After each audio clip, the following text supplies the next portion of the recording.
காலத்தில் என்ன என்ன நடக்குமோ அதை அப்படியே கண்ணு முன்னாடி நடத்தி காட்டிய ஒரு புராணம் மகாபாரதம்.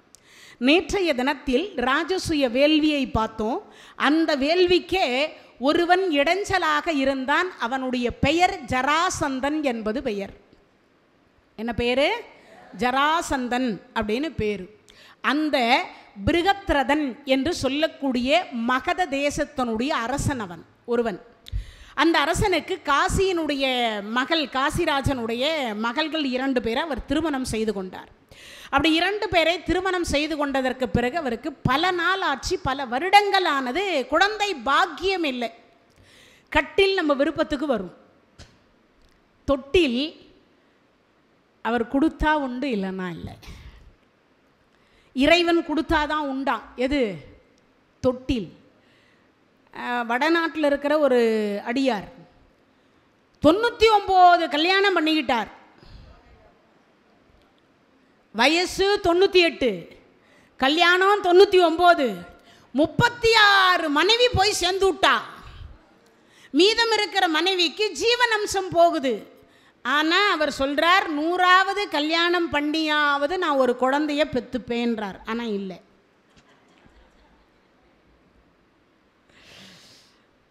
அதுக்கு தான் இதை சொன்னேன்.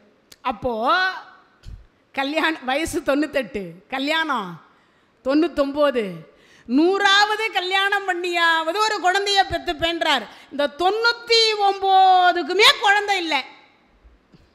சட்டியில் இருந்தால் தானே அகப்பையில் வரும். அதுக்கு என்ன அர்த்தம்னா, அது பழமொழி வேற, அதை நம்ம இப்படி நமக்கேற்ற மாதிரி மாற்றிக்கணும். சஷ்டியில் விரதம் இருந்தால் கருப்பை என்று அகப்பையில் குழந்தை பாக்கியம் கிடைக்கும். அதான் விரதம். அது என்ன ஆயிடுச்சுன்னா, காலப்போக்கில் சட்டியில் இருந்தால் அகப்பையில் வரும், சட்டியில் இருந்தால் அகப்பை. அகப்பைனா கரண்டின்னு ஒரு காலத்தில் என்ன பண்ணிட்டாங்க, இந்த கொட்டாங்கச்சியை மூங்கில்ல சொருகி அதுக்கு என்ன பண்ணுவாங்க, அகப்பைன்னு வாங்க. அதை தான் சட்டியிலிருந்து எடுத்து குழம்பு ஊற்றுவதற்கு அதை தான் பயன்படுத்துவாங்க ஒரு காலத்தில். இப்போல்லாம் பார்த்தா என்னென்னமோ பயன்படுத்துகிறோம் இல்லையா. அந்த கருப்பை என்று சொல்லக்கூடியதற்கு கர்ப்பப்பைக்கு தான் அதை சொன்னாங்க அந்த காலத்தில். அப்படி ஒரு பழமொழி வந்துச்சு. இப்போ என்னன்னா, அப்போது இறைவன் கொடுத்தாதான் நமக்கெல்லாம் கிடைக்கும், இல்லைன்னா என்ன பாக்கியம் இருக்காது. இங்கே யாராவது அப்படி இருந்தால் உங்கள் மனசை புண்படுத்துறது மாதிரி இருந்தால் மன்னிச்சுக்கோங்க. என்ன, குழந்தை பாக்கியம் என்று சொல்லக்கூடியது இறைவன் கொடுத்தாதான் கிடைக்கும்னா அதுக்கும் சில காரணம் இருக்குது. அதுக்கு ஒரே ஒரு சின்ன ஒரு 5 நிமிஷ கதையை சொல்லிட்டு வந்துடுறேன். திருவண்ணாமலை தலத்தில் இருக்கக்கூடிய வள்ளால மகாராஜா என்று ஒரு ராஜா இருந்தார். அவர் குழந்தை பாக்கியம் இல்லை. அவர் கட்டிய கோபுரம் தான் கிழக்கு கோபுர வாசல். அதில் தான் ஏறி விழுந்து மாய்த்து கொள்ள நினைத்தார். யார் அவர்? அருணகிரி பெருமான். அப்போ தான் முருகப்பெருமான் தாங்கி பிடிச்சார். ஆனால் அவருக்கே குழந்தை பாக்கியம் இல்லைன்னு ஊரார் எல்லாம் சொன்னாங்க. என்ன பாவம் செய்தாரோ, என்ன பாவம் செய்தார்னு. சிவபெருமான இடத்துல போய் அண்ணாமலையாரனுடைய திருவடியில் போய் இடிச்சுக்கிட்டார் தலையை. நான் செய்த தொண்டு என் பிள்ளை செய்வதற்கு பாக்கியம் இல்லையா, எனக்கு ஒரு குழந்தைய கொடுக்கக்கூடாதா, குழந்தை இல்லையே, கொல்லி போடுறதுக்கு குழந்தை இல்லையேன்னு நான் வருத்தப்படலை.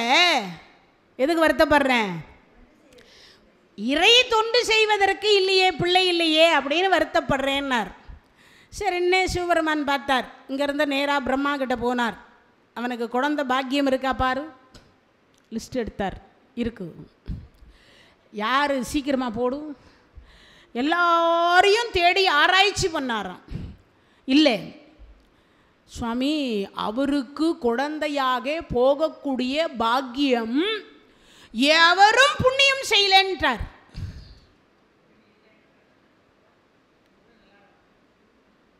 இப்போ புரிஞ்சிருக்கும்னு நினைக்கிறேன்.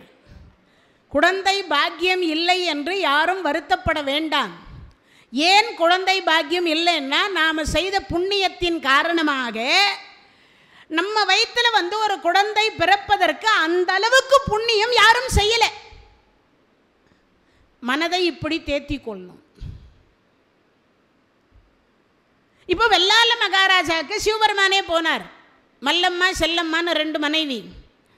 அவர் பார்த்தார், ஒரு சிவடியாராக போனார். எனக்கு இன்றைக்கி ராத்திரி தொண்டு செய்கிறதுக்கு ஒரு பெண் வேணும்னார். எல்லா இடத்துலையும் தேடினார், எங்கேயும் கிடைக்கல.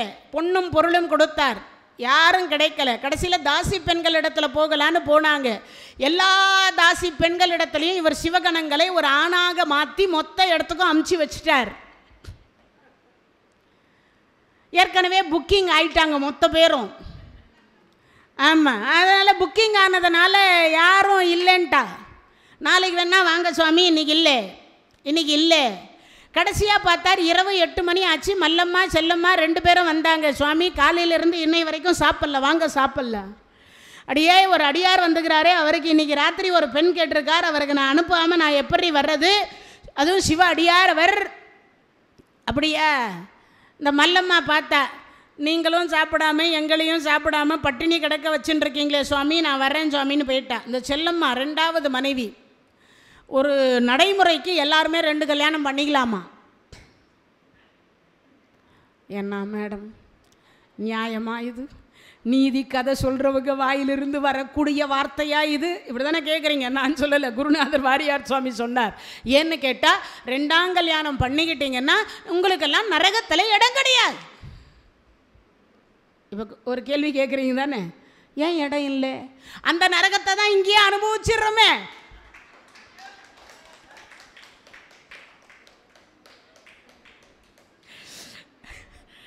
அந்த நரகத்தை தான் இங்கேயே அனுபவிச்சிருந்தேன், அப்புறம் எங்கிருந்து அங்கே இடம் கிடைக்கிறது? அதனால் பாயிண்ட் டு பாயிண்ட் மாதிரி சொர்க்கன்வார் வாரியார் சுவாமிகள். அதுக்காக சொன்னேன், எல்லாரும் 2ஆம் கல்யாணம் பண்ணிக்கிறது நல்லதுன்னு. நரகத்தை இங்கேயே அனுபவிச்சதுக்கப்புறம் அங்கே பாயிண்ட் டு பாயிண்ட் மாதிரி ஸ்ட்ரெயிட்டாக போயிடலாம் இல்லை, அதுக்கு தான். அப்போது இந்த 2வது மனைவி பார்த்தா, சுவாமி ஏன் என்ன பிரச்சனை? அந்த அம்மா கிட்ட இவர் சொல்கிறார், நடந்ததை சொல்கிறார். சுவாமி கையில் வெண்ணெயை வச்சுட்டு நெய் கலைவானே, உருக்குனா முடிஞ்சு போச்சு, நெய் வந்துட போகுது. அம்மா என்ன சொல்கிற? நானும் ஒரு பெண் தானே, என்னை அனுப்புங்களேன் தொண்டு செய்கிறதுக்கு. அம்மா உன்னை மனைவியாக அடைவதற்கு நான் என்ன புண்ணியம் செய்தேன்னு சாஸ்திராங்கமாக விழுந்தார் கணவர் காலில். ஒவ்வொரு மனைவியும் அவரவர்கள் கணவன்மார்களுடைய வாயில இருந்து இந்த வார்த்தையை வாங்கணுமா. என்ன வார்த்தை? இவளை மனைவியாக நான் அடைவதற்கு என்ன புண்ணியம் செய்தேனோ அப்படின்னு வாங்கணுமா. வாங்க முடியுமா? ஒரு சில பேருக்கு அந்த பாக்கியம் கொடுக்குறாங்க. என்ன செஞ்சாலும் சில கணவன்மார்கள் பாராட்டவே மாட்டாங்க. உண்டா இல்லையா? ஆமாம், மூதேவி மனுஷன் தின்னுவானாத அப்படியெல்லாம் திட்டுறவங்களும் உண்டு. அவள் இல்லைன்னா நான் இல்லைன்னு சொல்கிறவங்களும் உண்டு. ஒரு காலத்தில் சொல்வாங்களே, மனைவி அமைவதெல்லாம் கலியுகத்தில் கணவன் அமைவதெல்லாம் கூட கடவுள் கொடுத்த வரப்பிரசாதம். அதான் உண்மை. அப்போது அந்த மனைவியினுடைய கணவனுடைய வாயிலிருந்து இந்த மனைவி இந்த வார்த்தையை வாங்கணுமா. அப்படி வாங்கிட்டா அந்த மனைவிக்கு நீங்கள்லாம் கவலைப்படணும்னு அவசியம் இல்லை. எதுக்கு? நாம் எல்லாம் இறந்த பிறகு நரகம் கிடைக்குமோன்னு இங்கேயே பாயிண்ட் டு பாயிண்ட் மாதிரி சொர்க்கம்தான். கணவனுடைய வாயிலிருந்து அந்த வார்த்தையை வாங்கிட்டா அந்த மனைவிக்கு சொர்க்கம் நிச்சயம், நரகம் போகணும்னு அவசியம் கிடையாது. அப்போ அந்த கணவரிடத்துல எவ்வளவு தொண்டு செய்யணும்னு யோசிக்கணும். இப்போ அந்த மாதிரி ஒரு வார்த்தையை வாங்கிட்ட உடனே இந்த அம்மையார் அலங்காரம் பண்ணி அனுப்பி வச்சுட்டு காவலுக்கு வாட்ச்மேனாக நிற்கிறார். யார்? வல்லால மகாராஜா நிற்கிறார். இந்த அம்மா போனால் ஆனா பான்னா எல்லாம் முடிஞ்சதுக்கப்புறமா அவர் தொடுவாரான்னு பார்த்தா இந்த அம்மா தொடலை. அவர் தொடுவதற்கு என்ன, நாமே தொடலான்னு தொட்டா குழந்தையாக மாறிட்டார். யார் அவர்? அண்ணாமலையார். பிறந்த உடனே குழந்தை பேசுகிறது. குவா குவான்னு சத்தம் கேட்டுச்சு. வாட்ச்மேனா நின்றுட்டு இருந்த வல்லால மகாராஜா உள்ள நுழைஞ்சாரா. நம்ம அரண்மனையில் என்ன சத்தம்? குழந்தை சத்தம் கேட்குது. எங்கே கேட்குது? இந்த அறையில் தான் கேட்குது. திறந்தார், பார்த்தார். உள்ளே போய் பார்த்தா யார் இருக்கா? மடியில் இருக்கார். வல்லாலா, இப்போ சந்தோஷமா? மிகவும் சந்தோஷம் சுவாமி. உனக்கு என்ன வேணும் கேள் சுவாமி. ஊரார் உற்றார் உறவினர்களில் இருந்து அனைவரும் என்னை சொல்லிய வார்த்தை, கொல்லி போடுவதற்கு பிள்ளை இல்லை, கொல்லி போடுவதற்கு பிள்ளை இல்லை என்று சொன்னார்கள் சுவாமி. நான் இறந்தால் தாங்கள்தான் எனக்கு கொல்லி போட வேண்டும், ஈமக்கிரியை செய்ய வேண்டும், இதுவே என்னுடைய பாக்கியம்னார். அப்படியே ஆகட்டும்னார். உடனே சொல்லிட்டு வாக்கு கொடுத்து அசரீதியாக வந்து உலக மக்கள் அனைவரும் கேட்கும் விதமாக அந்த வார்த்தையை சொல்லிட்டு, இந்த வெள்ளாள மகாராஜா என்று சொல்லக்கூடிய வல்லாளனுக்கு குழந்தை இல்லை என்று யாரும் இனிமேல் நினைக்க வேண்டாம், அண்ணாமலையாரே நானே குழந்தையாக இருக்கின்றேன்னு சொல்லிட்டு இன்றைய தினம் வரைக்கும் மாசி மகம் என்று சொல்லக்கூடிய அன்றைய தினத்தில் இந்த வல்லாள மகாராஜாவுக்கும் மல்லம்மா செல்லம்மான்னு சொல்லக்கூடிய இருவருக்கும் இவர்தான் ஈமக்கிரியை செய்கிறார், திதி கொடுக்கிறார் இன்னைக்கு வரைக்கும். அப்போ எவ்வளோ பாக்கியம்னு பார்க்கணும். அதனால் குழந்தை இல்லாதது என்ன இல்லை, ஒரு பெரிய விஷயமாகவே நம்ம எல்லாம் நினைக்கூடாது. இறைவன் ஏதோ ஒரு காரணத்தினால தடுக்கிறார். இப்போ பிருகத்ரதன் என்று சொல்லக்கூடியவனுக்கு குழந்தை பாக்கியம் இல்லை. அந்த பிருகத்ரதன் என்று சொல்லக்கூடியவன் சண்ட கௌசிகன் என்கின்ற முனிவர் வந்து அந்த நாட்டுக்கு வந்திருந்தார். அந்த முனிவர் இடத்துல போய் இவர் சொல்கிறார், சரி சில காலம் தொண்டு செய்வாயாக. ஏன்னா குந்தியம்மா கூட ஒரு ஆண்டு காலம் தொண்டு செய்துதான் பஞ்சபாண்டவர்களை பெற்றாள் இல்லையா? அது மாதிரி இவரும் சண்ட கௌசிகர் இடத்துல தொண்டு செய்கிறார் பிருகத்ரதன். அப்படி தன்னை சொல்லும் செய்து கொண்டே வரும்பொழுது அவர் ஒரு மாமரத்துக்கு அடியில் உட்காந்து தான் தவம் பண்ணிகிட்டு இருக்கார். தினமும் தொண்டு செய்துட்டு இருக்கும் பொழுது ஒரு மாங்கனி வந்து தன்னாலே சண்ட கௌசிக முனிவரனுடைய மடியில் வந்து விழுது. அந்த பழத்தை எடுத்து பார்த்தார், அது ஞானப்பழம். சில வேத மந்திரங்கள் முழங்கி தன்னுடைய தவ வலிமையை அந்த பழத்துக்குள்ளர செலுத்தி, அப்பா பிருகத்ரதா, எனக்கு இவ்வளவு காலம் தொண்டு செய்ததற்கு மிக்க மகிழ்ச்சி, இந்த பழத்தை கொண்டு போய் உன் மனைவியிடத்தில் கொடுப்பாயாக, உனக்கு குழந்தை பாக்கியம் உண்டாக கடவது வாழ்த்தி அனுப்பிச்சுட்டார். இவர் காட்டில் இருந்து நாட்டுக்கு வந்தார். மனைவி 2 பேர், பழம் 1. என்ன பண்ணுறதுன்னு பார்த்தார். நேர சரி பாதியா அறிந்து ஒரு பகுதியை ஒரு முதல் மனைவிக்கு, 2வது பகுதியை 2வது மனைவிக்கு கொடுத்துட்டார். கண்ணு மூக்கு வலது கை காலு ஒரு மனைவியினுடைய வயிற்றில் கரு உண்டாகுது. இடது கை கண்ணு காது மூக்கு காலு இன்னொரு மனைவியினுடைய வயிற்றில் கரு உருவாகுது. ஆனால் நாடி துடிப்பு இருக்கிறது. இது தெரிஞ்சு வச்சுக்கணும். ஏன்னா உருவாகுதுன்னு உடனே பாதி பாதி எப்படி உயிர் இருக்கும்னு கேட்டக்கூடாதுல்ல. 2க்குமே உயிர் இருந்தது. இந்த பாதி பாதி குழந்தை 10 மாதம் கழித்து குழந்தை பிறந்தது. ஆனால் அந்த மனைவிமார்கள் என்ன பண்ணாங்கன்னா 2 பேரும் பாதி குழந்தைய நாம் கொண்டு போய் அரசன் இடத்துல எப்படி கொடுக்கறது? என்னடி குழந்தை பாதி குழந்தைய கொண்டு வந்து கொடுக்குறீங்க, கிண்டல். அது மட்டும் இல்லை, அவர்கிட்ட கொடுக்கும் பொழுது பாதி குழந்தை பிறந்திருக்குன்னு சொன்னால் அங்கே இருக்கக்கூடிய மந்திரிமார்கள் எல்லாரும் என்ன பண்ணுவாங்க? கைத்தட்டி சிரிக்க மாட்டாங்களா? கேலி பண்ண மாட்டார்களா? அதனால் என்ன பண்ணாங்கன்னா மதில் சுவருக்கு அந்த பக்கம் தூக்கி அந்த குழந்தைங்கள போட்டாங்க. இவளும் போட்டா அவளும் போட்டா. பிணம் தின்னக்கூடிய ஜரை என்பது அந்த அம்மா பேர். ஜாரைன்னு சொல்லுவாங்க, ஜரைன்னு சொல்லுவாங்க. அந்த அம்மா உயிரோடு இருக்கக்கூடிய குழந்தைங்கள சாப்பிட மாட்டா. உயிரோடு இருக்கக்கூடிய எந்த ஒரு மிருகத்தையும் மனிதர்களையும் உண்ண மாட்டான். ஒரு முறை வந்து இந்த பிருகத்ரதன் அந்த அம்மா இரவு நேரத்தில் 12 மணிக்கு உலா வர்றான். இவர் மாறு வேஷத்தில் ஒரு முறை போய் நாட்டு மக்கள் எப்படி இருக்காங்க, நலமாக இருக்காங்களான்னு பார்க்கலான்னு சொல்லிட்டு ஒரு நாள் மாறு வேஷத்தில் போய் இவர் எல்லாரையும் போய் பார்த்துட்டு வரார். இவன் உணவு இல்லாமல் அலைந்து திரிந்து கொண்டிருக்கிறதை பார்த்தார். யார்? பிருகத்ரதன். பார்த்தவருக்கு, அம்மா நீ ஏன் இப்படி அலைந்து திரிந்து கொண்டுக்கிறாய்? எனக்கு ஒரு சாபக்கேடு, பிணம் தின்னணும்னு சாபம். ஆனால் இன்றைக்கி யாரும் இறக்கலை, என்னால் பிணமும் தின்ன முடியல. சுடுகாட்டுக்கும் போய் பார்த்தேன், இன்னைக்கு பிணம் வரல. சரி, அப்படியா? சரி வா, நீ என்ன உணவு உண்பாய்? பிணத்தை எது கொடுத்தாலும், எந்த மிருகங்களை கொடுத்தாலும் நான் உண்பேன்.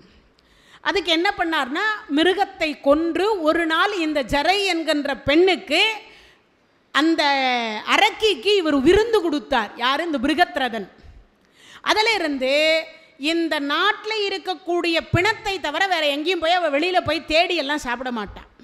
அப்பேற்பட்ட ஒரு அரக்கி அந்த பெண். அதனால் இப்போ அவள் தேடிக்கிட்டு வர, ஏதாவது நமக்கு உணவு கிடைக்குமான்னு இரவு 12 மணிக்கு மேலே தேடிட்டு வந்தா, இந்த குழந்தையினுடைய அழுகுரல் சத்தம் கேட்குது. ஆனால் பாதி பாதியாக இருக்குது குழந்தை. இப்போ இந்த குழந்தைய பார்த்தா முதல்ல ஒரு பாதி இந்த பக்கம் மதில் சுவரில் எடுத்தா, இன்னொரு பாதியை அந்த பக்கம் மதில் சுவரில் எடுத்தா.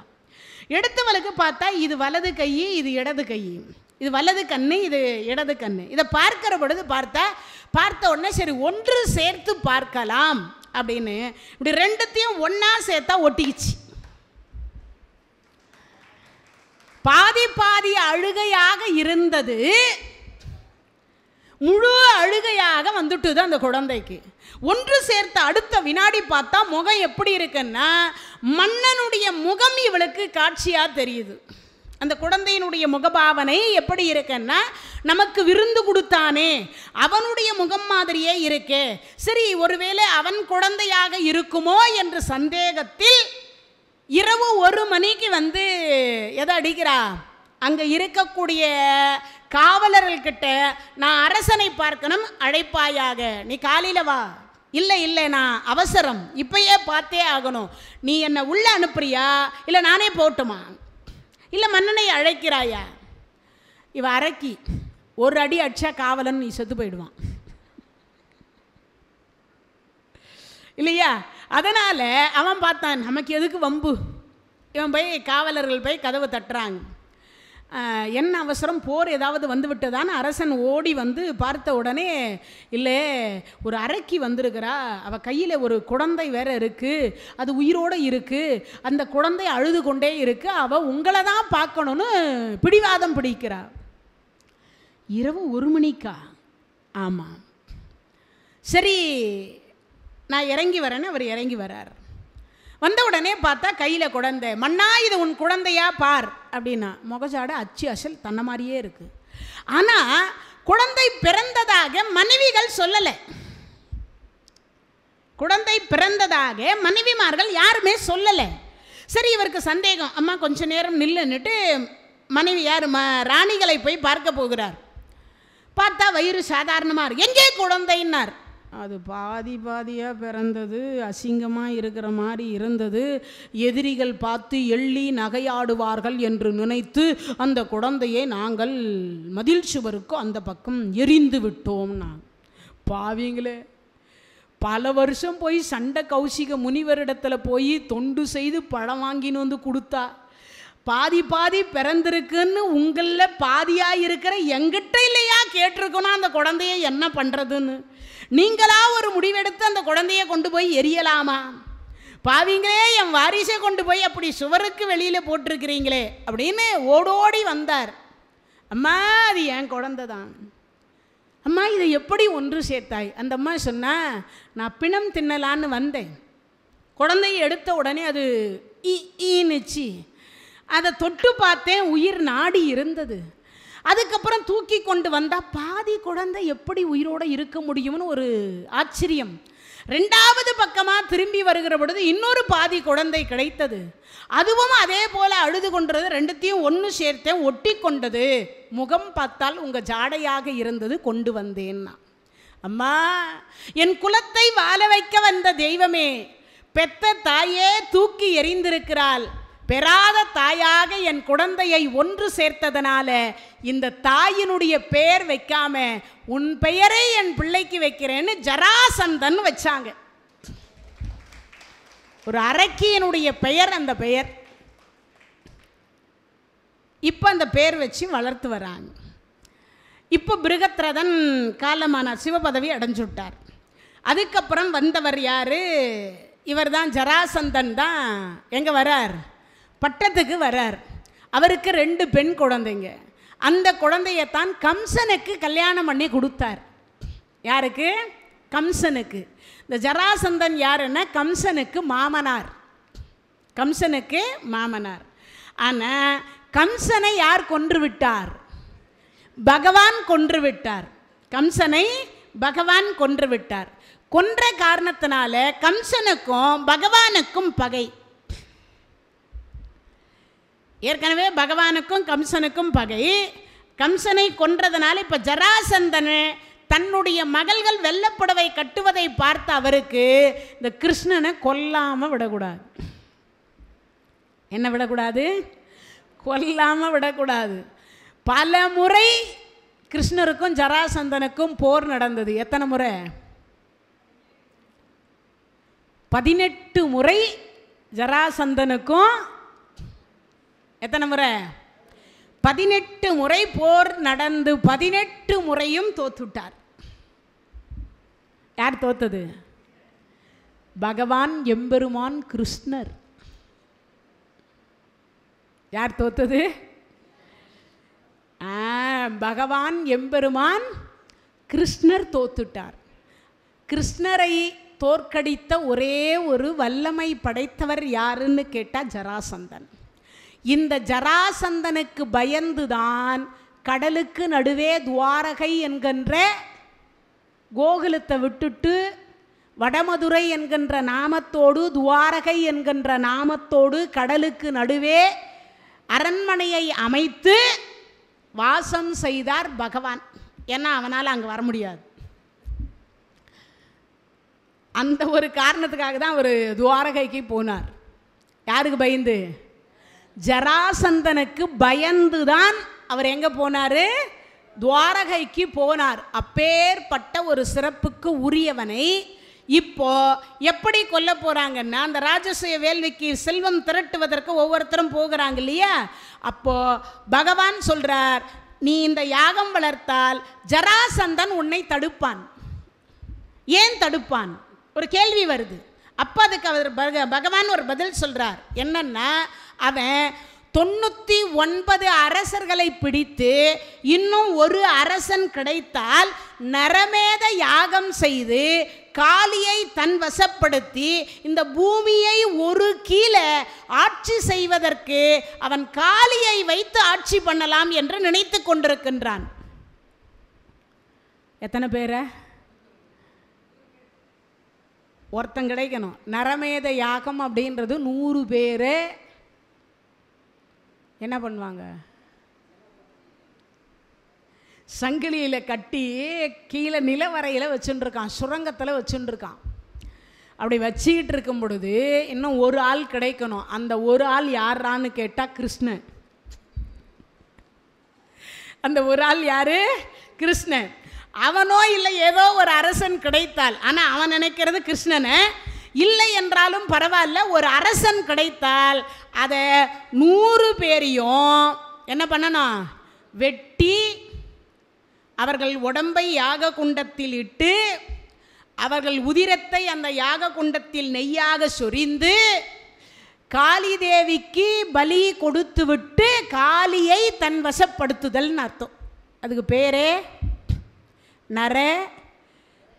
நரமேத யாகம்னு பேர். உண்டான்னு ஒரு கேள்வி. நீங்கள்லாம் சின்ன வயசாக இருக்கிறப்போ கேள்விப்பட்டிருப்பீங்க. என்ன கேள்விப்பட்டிருப்பீங்க?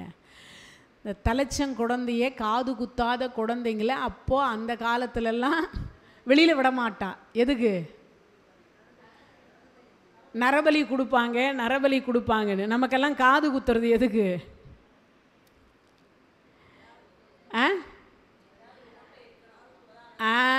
அந்த நரபலி ஏற்றுக்கொள்ளாது. ஏன்னா நம்ம உடம்பில் ஏதோ ஒரு குறை இருக்க வேண்டும் அப்படிங்கிறதுக்காக தான் நமக்கெல்லாம் காது குத்துனது. அப்படி காது குத்திட்டோம்னா இந்த உடம்பில் குறை இருக்கிறது என்பது அர்த்தம். குறையோடு இருக்கக்கூடிய குழந்தைய நரபலி கொடுக்க முடியாது. கொடுத்தாலும் அது ஏர்வை ஆகாது. அவங்க நினைக்கிற காரியம் நடைபெறாது. அதுக்காக தான் அந்த பலி கொடுப்பதை அப்படி வச்சுருந்தாங்க. அதனால தான் நம்ம ஆட்கள் எல்லாம் ஆராய்ச்சி பண்ணி என்ன பண்ணிட்டாருன்னா, பிறந்தா எல்லா குழந்தைக்கும் காது குத்தி விட்டுடலான்னு காது குத்திட்டா. எல்லா பிள்ளைங்களுக்கும் காது குத்துற பழக்கத்தை கொண்டு வந்துட்டா. இப்போ நீங்கள் என்ன பண்ணுவீங்க பார்க்கலான்னு. ஒரு காலத்தில் சொல்லுவாங்க இல்லையா, அணை கட்டுதலுக்கு இந்த டேம் கட்டுறதுக்கெல்லாம் நரபலி கொடுப்பாங்க அப்படியெல்லாம் சொல்லுவாங்க. இப்போ கூட சமீபத்தில் இந்த கேரளாவில் எங்கேயோ நரபலி கொடுத்தாங்க அப்படின்னு டிவி செய்தியில் வந்தது. நரபலி கொடுத்து ஏதோ பண்ணாங்க அப்படின்னு சொல்லிட்டு கணவன் மனைவிக்கு ஏதோ குழந்தை பாக்கியம் இல்லாததுக்கோ எதுக்கோ நரபலி கொடுத்தாங்க அப்படின்னு சொல்லப்பட்டது. அது மாதிரி அந்த நரபலி கொடுத்து அரச பதவி மொத்தத்தையும் இவர் கைப்பற்றுவதற்கு முயற்சி செய்கிற பொழுது தான் பகவான் பார்த்தார். தருமர்கிட்ட இந்த ஜராசந்தனுடைய வரலாற்றை சொல்கிறார். அப்படி ஒருத்தன் இருக்கான், அவன் நீ ராஜசூய வேள்வி செய்தால் அவன் தடுப்பான். கிருஷ்ணரே அப்போ அவன் தடுக்காமல் இருக்கிறதுக்கு என்ன பண்ணணும்? அவனை கொல்லணும்.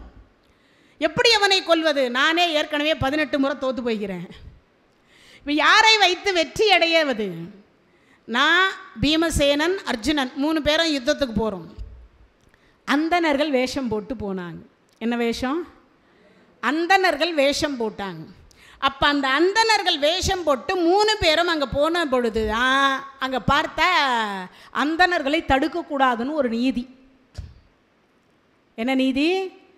அரசனிடத்தில் யாசகம் வாங்குவதற்கு அந்தணர்கள் போவாங்க. என்ன வாங்கிறதுக்கு? யாசகம் வாங்குவதற்கு போவாங்க. அப்படி யாசகம் வாங்க போகிற பொழுது காவலர்கள் அங்கே தடுத்து நிறுத்தக்கூடாது, இந்த அந்தணர்களை தடுத்து நிறுத்தக்கூடாது. அப்படி தடுத்து நிறுத்தக்கூடாது என்கின்ற ஒரே காரணத்திற்காக இவங்க நேராக உள்ளே போனாங்க. நாங்கள் யாசகம் வாங்க போகிறோம். அங்கே பார்த்தார், ஜராசந்தன் பார்த்தார், வந்திருக்கக்கூடிய அந்தணர்களை வரவேற்பு கொடுத்து அவர்களுக்கு உணவுகள் எல்லாம் கொடுத்து மரியாதை பண்ணி, உங்களுக்கு என்ன வேணுமோ கேளுங்கன்னார். என்ன கேட்டாலும் தருவாயா? என்ன கேட்டாலும் தரேன். முதல்ல சத்தியம் பண்ண, நாங்கள் கேட்குறத கொடுப்பேன்னு. இவருக்கு தெரியாது என்ன கேட்க போகிறாங்கன்னு. தெரியாதனால அவர் பட்டார், என்ன கேட்க போகிறாங்க? அந்தணர்களுக்கு என்ன கேட்பாங்க? போதும் என்று சொல்லக்கூடிய அந்தணர் நஷ்டம் அடைவாராம். நீங்கள் யாகம் வளர்க்கறதுக்கோ மற்றதுக்கோ எதுக்கோ அவரை அழைச்சிங்கன்னா நல்ல பட்டு வேட்டி, நல்ல சட்டை, நல்ல எல்லாம் கொடுத்தீங்கோ, சம்பளம் எல்லாம் கொடுத்தீங்கோ மாமி, ரொம்ப நன்றிங்க மாமி. ஒன்றும் இல்லை, வரும்போது ஆட்டோவில் தான் வந்தேன், இப்பயும் ஆட்டோவில் தான் போகணும், கொஞ்சம் ஆட்டோ ஃபேர் கொடுத்தீங்கன்னா நல்லாயிருக்கும்.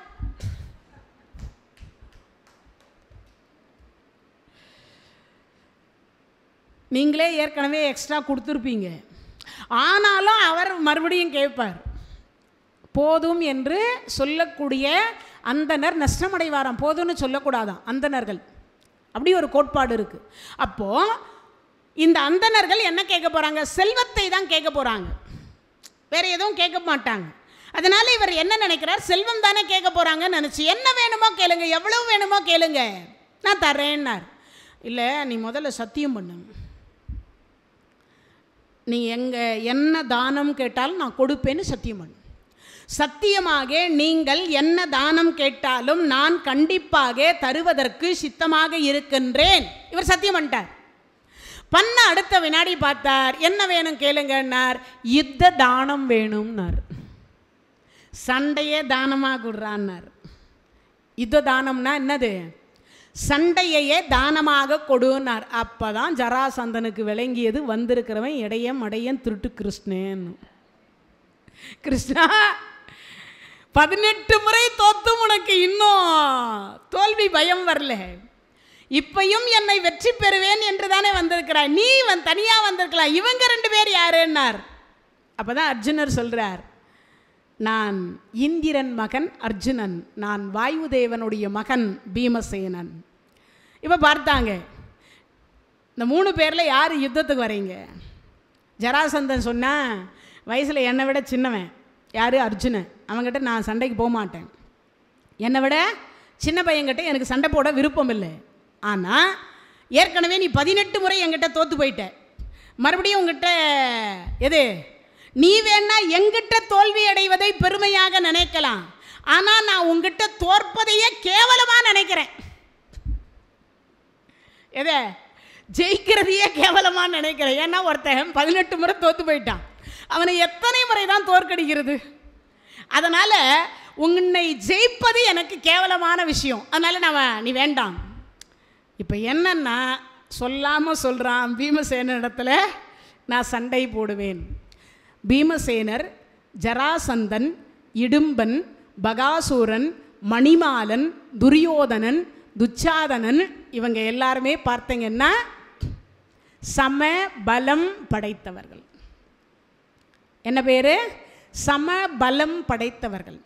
முதல்ல எவன் கையால் ஒருவன் மாள்கிறானோ அவன் கையால் மற்ற 7 பேரும் சாகனம் என்பது விதி. முதல்ல ஏற்கனவே இடும்பனை கொன்னுட்டார், பகாசுரனை கொன்னுட்டார், இப்போ யாரை கொல்ல போகிறார்? ஜராசந்தனையும் கொல்ல போகிறார். அதனால தான் என்ன பண்ணிட்டாங்க, இவர் கையால் தான் மற்ற 7 பேரும் சாகணுன்றது விதி. அப்போ சமபலம் படைத்தவர் ஜராசந்தன். யாருக்கு சமபலம்? பீமசேனருடைய 16,000 யானை பலம் கொண்டது போல அந்த ஜராசந்தனும் 16,000 யானை பலம் கொண்டவர். ஆனால் பீமசேனர் ஏன் வெற்றி பெற்றார்னா, சிறு வயதில் துரியோதனன் இவனுக்கு தீங்கு செய்தார். என்ன பண்ணார்? குடியிருக்கிற வீட்டுக்கு கொல்லி வச்சார். அது மட்டுமா நிறுத்தினார்? அதுக்கப்புறம் குடிக்கிற நீர் உள்ள இடத்துல கொண்டு போய் கட்டுக்கொடியால் கட்டி கொண்டு போய் போட்டார். உண்ணுகின்ற உணவில் விஷம் வச்சார். தூங்குற இடத்துல பாம்பை விட்டு கடிக்க வச்சார். இதெல்லாம் பண்ணார். கடைசியில் நஞ்சு கொடுத்து பாதாள உலகத்தில் கொண்டு போய் சேரட்டும்னு கட்டுக்கொடியால் கட்டி கொண்டு போய் நன்னீர் கடலில் போட்டார். அது அப்படியே அந்த நஞ்சை உண்டவர் நாகலோகத்துக்கு போனார். அங்கே நாகலோகத்தில் குந்தியினுடைய அப்பா குந்தி போஜன் இருக்கார் இல்லையா, அந்த குந்தி போஜனுடைய மாமனார் மாரீசையை கல்யாணம் பண்ணிக்கினார். யார்? குந்தி போஜன். அந்த மாரீசையினுடைய அப்பா அயர்கன் என்பது அவருடைய பெயர். அந்த அயர்கன் நாகலோகத்தில் தளபதியாக இருக்கிறார். அவர் ஒரு நாகம், அதனால் அவர் தலைவராக இருக்கார். அங்கே தளபதியாக இருக்கிற பொழுது இந்த குழந்தை போன உடனே இந்த குழந்தைய ஏற்கனவே உடம்பு ஃபுல்லாக நஞ்சு, இந்த குழந்தைய வேற கட்டுக்கொடியால் கட்டியிருக்கு. இந்த சங்கிலியாலெல்லாம் கட்டியிருக்கனா அதெல்லாம் பிச்சு எடுத்துட்டு இந்த குழந்தைய அப்படி பார்க்கிறார். பார்த்தா என் பேத்தியினுடைய பிள்ளை. அப்படின்னா என்ன அர்த்தம்? பேத்தியினுடைய பிள்ளைன்னா கொல்லு பேரன். முகம் பார்த்ததுமே தெரிஞ்சிச்சு குந்தியினுடைய 2வது பையன். தெரிந்த உடனே பார்த்தார். நேராக கொண்டு போய் வாசுகி கிட்ட போட்டார். வாசுகி, வாசுகி, இவன் என் பேரன், என் குழந்தை என்னாச்சோ தெரியல, என்னமோ மயக்கத்தில் இருக்கான், இவனை ஏதாவது பண்ணி உயிர் பெற செய்வாயாக. வாசுகி பார்த்தார். குட்டி குட்டி பாம்பெல்லாம் எடுத்து அவர் மேலே விட்டார். அந்த விஷத்தை விஷம் எடுக்கிறது. பீமசேனனுடைய உடம்பில் இருந்த விஷம் மொத்தம் அந்த பாம்புகள் எடுத்துக்கொண்டது. அந்த பாம்புகள் எடுத்துக்கொண்டது. அப்படி எடுத்துட்டதுக்கு அப்புறமாவும் அந்த மயக்கத்திலேயே இருக்கிறார். அப்போ தான் 8 குடம் பால் கொடுத்தாங்க. என்ன பால்? பார்க்கடலை கடைந்த பொழுது கிடைத்த அமுதம் இருக்கே, அந்த அமுதத்தை அங்கே கொடுத்தாங்க. 8 குடம். 8 நாள் அங்கே தங்கியிருந்தார். அப்படி தங்கிட்டு இருக்கும் பொழுது 8 நாள் அந்த 8 குடம் பாலை குடிச்சதனாலே பலம் இன்னும் அதிகமாயிடுச்சு. 8 நாள் கழித்து கண் விழித்து பார்த்தா நாகலோகத்தில் இருக்கிறார். எடுத்த உடனே பார்க்கிறார். இவர் சொல்கிறார், தாத்தா நீங்கள் யார்? நான் உன் கொல்லு பாட்டன். அப்படின்னா உன் தாய் குந்தி தானே? ஆமாம். உன் தாத்தா குந்தி போஜன், உன் பாட்டி மாரீசை, மாரீசையினுடைய அப்பா. தாத்தா வணக்கம். நான் எப்படி இங்கே வந்தேன்? நடந்ததை மொத்தமும் சொன்னார். உண்ணுகின்ற உணவில் விஷம் வச்சு சங்கிலியால் கட்டி கட்டுக்கொடியால் கட்டி ஒரு முறை போட்டு பாம்பை விட்டு கடிக்க செய்து இது எல்லாம் செய்தது துரியோதனன். அவனை அண்ணா என்று நினைக்காதே, ஒரு நாள் முன்னாடி பிறந்தவன். காலையில் யார் பிறக்க போறா? பீமசேனர் பிறக்க போகிறார். இன்னைக்கு சாயங்காலம் அஸ்தமனம், எது சூரியன் அஸ்தமிக்கின்ற பொழுது பிறந்தவன் துரியோதனன். கிட்டத்தட்ட ஒரு 12 மணி நேரம் பெரியவன், ஒரு நாள் மூத்தவர், அதனால் அண்ணா. துரியோதனனை அண்ணா என்று நினைக்காதே, அவன்தான் உன் குலத்தை நாசம் செய்வதற்கு கங்கணம் கட்டி கொண்டிருக்கிறான்னு நடந்த அத்தனையும் சொல்லி இதை எக்காரணத்தை கொண்டும் தருமரிடத்திலோ குந்தியிடத்திலோ சொல்ல வேண்டாம். ஏன்னா நீ ஒரு நாள் காணாமல் போனாலும் அவர்கள் துடிதுடித்து போயிடுவாங்க. அதனால் சொல்லாதே, உன் மனதுக்குள் வைத்துக்கொள். எக்காரணத்தை கொண்டும் 5 பேரும் ஒற்றுமையாக இருங்கள், என் ஆசீர்வாதம் உனக்கு என்றும் உண்டு அப்படின்னு சொல்லிட்டு கரமேல கொண்டு வந்து விட்டவர் அயர்கன். இப்போ பலம் ஜாஸ்தி ஆயிடுச்சு. 10,000 யானை பலம் வந்துடுச்சு. இப்போ மொத்த பலமும் எவ்வளவு சேருது? அது ஒரு 16,000, இது ஒரு 10,000, மொத்தம் 26,000 யானை பலம் இருந்ததனால தான் ஜராசந்தனை 18 முறை பகவான் தோத்திருந்தும் கூட இந்த பீமசேனர்னால் தோற்க முடியல. அவரை ஜெயிச்சார். 2 பேருக்கும் இரவு பகலாக சண்டை நடக்குது. வயிற்றில் இருக்கக்கூடிய கர்ப்பஸ்திரி, வயிற்றில் இருக்கக்கூடிய நிறை மாத கருவே கலைஞ்சதான் பார்த்துக்குங்க. 2 பேரும் சண்டை போடும் பொழுது பூதலம் நடுங்க எழுகிரி நடுங்க, எது இந்த உலகம் முழுவதும் பிரளயம் வந்துச்சோன்னு பயந்துட்டாங்களாம். பூமி நிலநடுக்கம் கிடுகிடு கிடுகிடு கிடுகிடுன்னு நடுங்கியதான். சமீபத்தில் தாய்லாந்துலேயே எங்கேயோ வந்ததே, அது மியான்மர், அது எந்த நாட்டில் இருக்குது?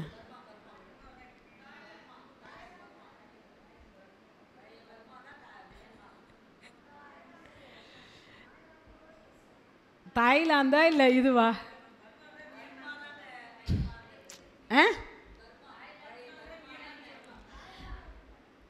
சரி, எங்கேயோ ஒன்று மியான்மர். ஆக மொத்தத்தில் நிலநடுக்கம் வந்துச்சு. ஆர்கியூமெண்ட்டுக்கு நாம் ஏன் போவானே, நம்ம நாட்டில் வராமல் தான் சரி, அதானே? அப்போ அப்படிப்பட்ட ஒன்று கிடுகிடு கிடுகிடுகிடுன்னு நடுங்கியதான். அப்படி நடுங்கி அடுத்த வினாடி தான் பார்த்தார், பல முறை ஜராசந்தனை கொல்றார். யார்? பீமசேனர்.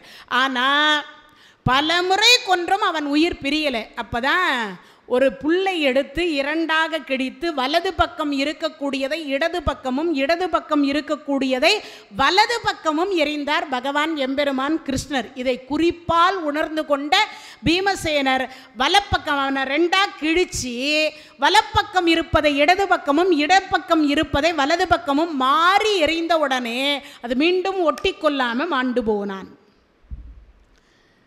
இதுக்கு அடிப்படையாக இருந்து துணையாக இருந்தவர் யாரு? பகவான் எம்பெருமான் கிருஷ்ணர். 18 முறை இந்த ஜராசந்தன் இடத்தில் தோல்வி அடைந்து அந்த ராஜசூய வேள்வி என்கின்ற அந்த வேள்விக்கு உள்ள நிலவரையில் வைத்திருந்த அந்த 99 பேரையும் வெளியில் கொண்டு வந்து அவரவர்கள் நாட்டுக்கு அனுப்பி வைத்து விட்டு அவர்களுக்கு அழைப்பு விடுத்தார் பகவான் எம்பெருமான் கிருஷ்ணர். என்னென்ன? உங்கள் உயிரை பிழைக்க வச்சிருக்கிற காரணத்தினால உங்கள் நாட்டில் இருக்கக்கூடிய கஜானாவை தருமருக்கு கொடுக்கணும் நிபந்தனை. ஏன்? ராஜசூய வேள்வி செய்ய இருக்கிறார் அப்படிங்கிறதுக்காகத்தான் அவங்கள எல்லாரையும் வெளியில் கொண்டு வந்து அவருடைய மகன் ஜராசந்தனுடைய மகனுக்கு பட்டாபிஷேகம் செய்து வைத்து ஜராசந்தனுடைய மகன் என்ன பண்ணார்? கிருஷ்ணரே, உங்களுக்கு என்ன வேண்டுமோ இங்கிருந்து கொண்டு போங்கன்ட்டார். உங்களுக்கு என்ன வேண்டுமோ கொண்டு போங்க, என் தந்தை தான் தங்களுக்கு பகையே தவிர நான் இல்லைன்ட்டார். நான் இல்லை. ஆண்டவனை பகைச்சா யாருக்கு நஷ்டம்? இங்கேருந்து காவேரிக்கு போயிட்டு காவேரியில் குளிக்காமல் வந்தால் யாருக்கு நஷ்டம்? காவேரிக்கு நஷ்டமா இல்லை நமக்கு நஷ்டமா? காசிக்கு போயிட்டு காசியில் கங்கையில் குளிக்காமல் வந்தால் கங்கைக்கு நஷ்டமா நமக்கு நஷ்டமா? ஆண்டவனை பகைத்து கொண்டால் யாருக்கு நஷ்டம்? நமக்கு தான் நஷ்டம். அப்பேற்பட்டது ராஜசூய வேள்வி. இறந்தவர்களை சொர்க்கம் ஆளச் செய்வது, இறந்தவர்களுக்கு சொர்க்கத்தை ஆளச் செய்யக்கூடிய ஒரு வேள்விதான் ராஜசூய வேள்வி. இப்படி பெரும் வேள்வியை செய்வதற்கு இவ்வளவு துன்பப்பட்டு தான் தர்மராஜா என்ன செய்தார்? அந்த ராஜசூய வேள்வியை செய்தார். பாரதத்தில் இருக்கக்கூடிய நீதி கதைகள், கலியுகத்தில் என்னெல்லாம் நடக்கும் அப்படின்னா, இன்னைக்கு கல்யாணம் ஆன உடனே ஒரு ஆசை 60 நாள், மோகம் 30 நாள், ஆக மொத்தம் 90 நாளில் எல்லாம் முடிஞ்சு போதுன்றோம். கங்கையை திருமணம் செய்வதற்கு சந்தனு மகாராஜா என்கின்றவர் ஆசைப்பட்டு, பெண்ணே உன்னை நான் திருமணம் செய்து கொள்ளணும் அப்படின்னு கேட்டார். அதுக்கு கங்கை மாதா சொன்னாங்க, ஏயா ஒரு பெண்ணை பார்த்த உடனே கல்யாணம் பண்ணிக்கிறது தான் கேட்கணுமா? வேற எதுவும் கேட்கக்கூடாதா? பெண்ணே என்னை நீ கல்யாணம் செய்து கொள்வாயாக. மறுபடியும் சொல்கிறார், என்னென்ன நான் யாருன்னு தெரியாது. அதுக்கு தான் இப்போவும் சொல்லுவாங்க, என்ன நம்மெல்லாம் சொல்லுவோம், பெண் பார்க்குறதா இருந்தா கோத்திரம் அறிந்து பொண்ணை கொடு, பாத்திரம் அறிந்து பிச்சை போடும். இன்றைக்கி வரைக்கும் அந்த பழமொழியில் இருக்கு. ஆனால் என் ஜாதி என்னன்னு தெரியாது, என் மதம் என்னன்னு தெரியாது, என் அப்பா யாருன்னு தெரியாது, என் அம்மா யாருன்னு தெரியாது, நான் யாருன்னு தெரியாது, எடுத்த எடுப்பில் ஒரு பெண்ணை பார்த்த உடனே கல்யாணம் செய்து கொள்றியா கேட்கலாமா? ஆனால் இவர் கேட்டார். அதுதான் இன்றைக்கும் கண்டதும் காதல், பார்த்து காதல், பார்க்காத காதல், என்னென்னமோ இப்போல்லாம் வந்துடுச்சு அது மாதிரி இல்லையா? இன்டர்நெட் காதல், எஸ்எம்எஸ் காதல், அப்புறம் எதோ சொல்கிறாங்க, அது மாதிரியெல்லாம் வந்துட்டுது. ஆனால் ஒரு காலத்தில் காதல் என்பது எதற்கு ஒப்பிட்டாங்க? ஞானசம்பந்த பெருமான் பாடுறார், காதலாகி கசிந்து கண்ணீர் மல்கி ஓதுவார் தம்மை நன்னெறி குய்ப்பதும் வேதம் நான்கினும் மெய்ப்பொருள் ஆவதும் நாதன் நாமம் நமச்சிவாயவேன்னார். இறைவன் மீது வைத்திருக்கக்கூடிய அடியார்கள் வைத்திருக்கக்கூடிய அன்புக்கு காதல் அப்படின்னு சொன்னாங்க. ஆனால் இன்னைக்கு காதல்னா என்னன்றா? ஆணும் பெண்ணும் கட்டி பிடிச்சிட்டு ஆடுறதுக்கு பேர் காதல்ன்றா. இன்னைக்கு அந்த மாதிரி ஆயிடுச்சு. ஆனால் ஞானசம்பந்தர் காலத்தில் என்ன சொல்றாருன்னா, காதல்னா அடியவர்கள் ஆண்டவன் மீது வைக்கக்கூடிய அன்பிற்கு காதல்னு சொன்னாங்க. அப்பம்மா பிள்ளைங்கள் பேரில் வைக்கக்கூடிய அன்புக்கு காதல் என்று சொல்லப்பட்டது. ஆனால் இன்றைக்கெல்லாம் காதல்லாம் வேறு மாதிரி மாறி போச்சு. என்னென்னமோ அர்த்தத்தை கண்டுபிடிச்சி வேறு மாதிரி மாற்றிட்டாங்க. அன்புக்கு காதல். அன்பு யார் மேலே வைக்கணும்? ஆண்டவன் மீது வைக்கணும். ஏன்? மற்ற அன்பெல்லாம் வந்தால் போயிடும். பெற்ற தாய் தன்னை மக மறந்தாலும், பிள்ளையை பெறும் தாய் மறந்தாலும், உற்ற தேகத்தை உயிர் மறந்தாலும், உயிரை மேவிய உடல் மறந்தாலும், கற்ற நெஞ்சகம் கலை மறந்தாலும், கண்கள் நின்று இமைப்பது மறந்தாலும், நற்றவத்தூர் உள்ளிருந்தோங்கும் நமச்சிவாயத்தை நான் மறவேனேம்பார். யார் சொல்கிறது? வள்ளலார் சுவாமிகள் சொல்கிறார். பெத்த தாயை தூக்கி குப்பத்தொட்டில் போட்டுடுறா. இப்போல்லாம் உண்டா இல்லையா? படித்தது மொத்தமும் என் நெஞ்சில் இருக்குமானா இருக்காது. இந்த கண்கள் ஒரு நிமிஷம் பார்க்கறது மறந்து போயிடும் அடுத்த நிமிஷம். அதே மாதிரி நமக்கு யார்? தாய் தந்தையை மறந்துடுவோம், தந்தை தாய் மறந்துடுவாங்க, எல்லாம் மறந்து போயிடும். கல்யாணம் ஆனாவே புள்ள மறந்துடுறான். யாரை மறந்துடுறான்? அப்பம்மாவை மறந்துடுறான். அது வரைக்கும் முந்தானியை தான் பிடிச்சுட்டு இருக்கான், அம்மா அம்மா அம்மான்னு. கல்யாணம் ஆன உடனே சொல்கிறான், மனைவி போய் காப்பி போட போனோம், நீ வா அப்படின்றான். அம்மா நினைக்கிறான், நாம் போட்ட காப்பியை தான் குடிப்பான் போல இருக்குது, அவள் போட்டால் பிடிக்காது போல இருக்குது அப்படின்னு நினச்சி அம்மா போய் கடகடன்னு போய் ஒரு காப்பியை போட்டு கொண்டு வந்து வேர்த்து விறுவிறுக்க கொடுக்குறா கையில். நீ வா, யாரை? பொண்டாட்டியை கூப்பிட்டு அப்படி உட்கார வச்சு, வா உட்காரு, உன்னை போய் யார் காப்பி போட சொன்னது? இந்த காப்பியை வாங்கினா, அம்மா நீ போய் போடுமா போடு அப்படின்னா அந்த அம்மா போட்டுன்னு வந்து கொடுக்குறா. நம்ம பையன் இன்னும் மாறாமல் இருக்கிறான், நம்ம கையில் தான் இருக்கான்னு அந்த அம்மா பெருமையாக நினைக்குது. அப்போ சொன்னான் பாரு ஒரு வார்த்தை. என்ன சொன்னான்? பொண்டாட்டியை பார்த்து சொல்கிறான், மூஞ்சி கருத்து போகும், ஃபிகரு சரியில்லைன்னு சொல்லுவான் பைக்கில் போகும்பொழுது. அம்மா எதுக்கு இருக்குது? அதுக்காக தான் அதை வச்சுன்னு இருக்கேன், அது போய் ஆக்கட்டும். இதை அம்மா கேட்டா. ஏண்டா அப்போ ஏன் மூஞ்சி கருத்து போகாதா? அதை பற்றி கவலைப்பட வேண்டியது எங்கள் அப்பா, நான் இல்லை. நீ போய் ஆக்குமா ஆக்கு, மூஞ்சி கருத்து போயிடும் வா. யாரு? பொண்டாட்டிய சொல்கிறான். அந்த மாதிரி மாறி போயிடும். இந்த ஆசை 60 நாள், மோகம் 30 நாள், இதெல்லாம் வரும் இல்லையா? அப்போ மாறி போய் விடுமா. இந்த கணவன் மனைவிக்குள்ளே இருக்கக்கூடியது. ஒரு பெண்ணை பார்த்த உடனே சந்தன சொல்கிறார், பெண்ணே என்னை திருமணம் செய். அதை தவிர வேற வார்த்தை கேட்கல. அந்த பெண் சொல்கிறா, கங்கை சொல்கிறா, கங்கையை போன்று உலகத்தில் புனிதமான நதி கிடையாது. நாமும் தினமும் நம்ம வீட்டு பாத்ரூமில் குளிக்கிற பொழுது வலக்கரத்தை முதல்ல இந்த ஆள்காட்டி விரலை எடுத்து அந்த தண்ணியில் ஓம் என்கின்ற வார்த்தையை எழுதி வைத்து விட்டு வலக்கரத்தை தூக்கி அந்த தண்ணியில் வச்சுட்டு உடனே கேட்காதீங்க, பக்கெட்டு தண்ணியா, அன்னக்கூட தண்ணியா, ஆமாம் டப்பு தண்ணியா அப்படியெல்லாம். ஏன்னா நிறைய பேருக்கு அந்த டவுட்டெல்லாம் இருக்குது. அதில் வச்சாதான் வருமா கங்கா, இதில் வச்சாதான் வருமா? சில பேர் கேட்பான், நான் ஷவரில் குளிக்கிறேனே. ஆமாம், இப்படியெல்லாம் கேட்டால் நான் என்னத்த பதில் சொல்கிறது? அதுக்குன்னு போய் எங்கே டேங்க் இருக்கோ அந்த டேங்க்லையா கை வச்சு சொல்லுங்கன்னு சொல்ல முடியும்? ஏன்னா இப்படியெல்லாம் கிராஸ் கேள்வி கேட்குறது உண்டு. நம்ம குளிக்கிற தண்ணியை பிடிச்சி வச்சு குளிக்கிற தண்ணி உடனே கேட்டுறாதீங்க, பச்சை தண்ணியில் எழுதணுமா சுடு தண்ணியிலே எழுதணுமா? ஆக மொத்தத்தில் எந்த தண்ணியில் குளிக்கிறீங்களோ அந்த தண்ணியில் எழுதுங்கோ. அப்போது முதல்ல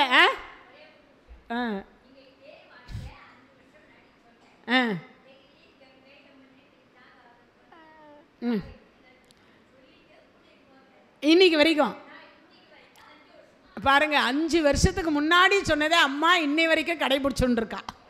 நல்ல கை தட்டுங்கோ. அவங்களுக்கு தட்ட சொல்லலை, இதை நமக்கு ஏற்கனவே சொல்லி கொடுத்த ஆச்சாரியார்களுக்கு, குருமார்களுக்கு. ஏன்னு கேட்டால், தினமும் காசிக்கு போக வேணாம், ராமேஸ்வரத்துக்கு போக வேணாம், கங்கைக்கு போக வேணாம், காவேரிக்கு போக வேணாம், கோதாவரிக்கு போக வேணாம், பிரம்மபுத்திராக்கு போக வேணாம்.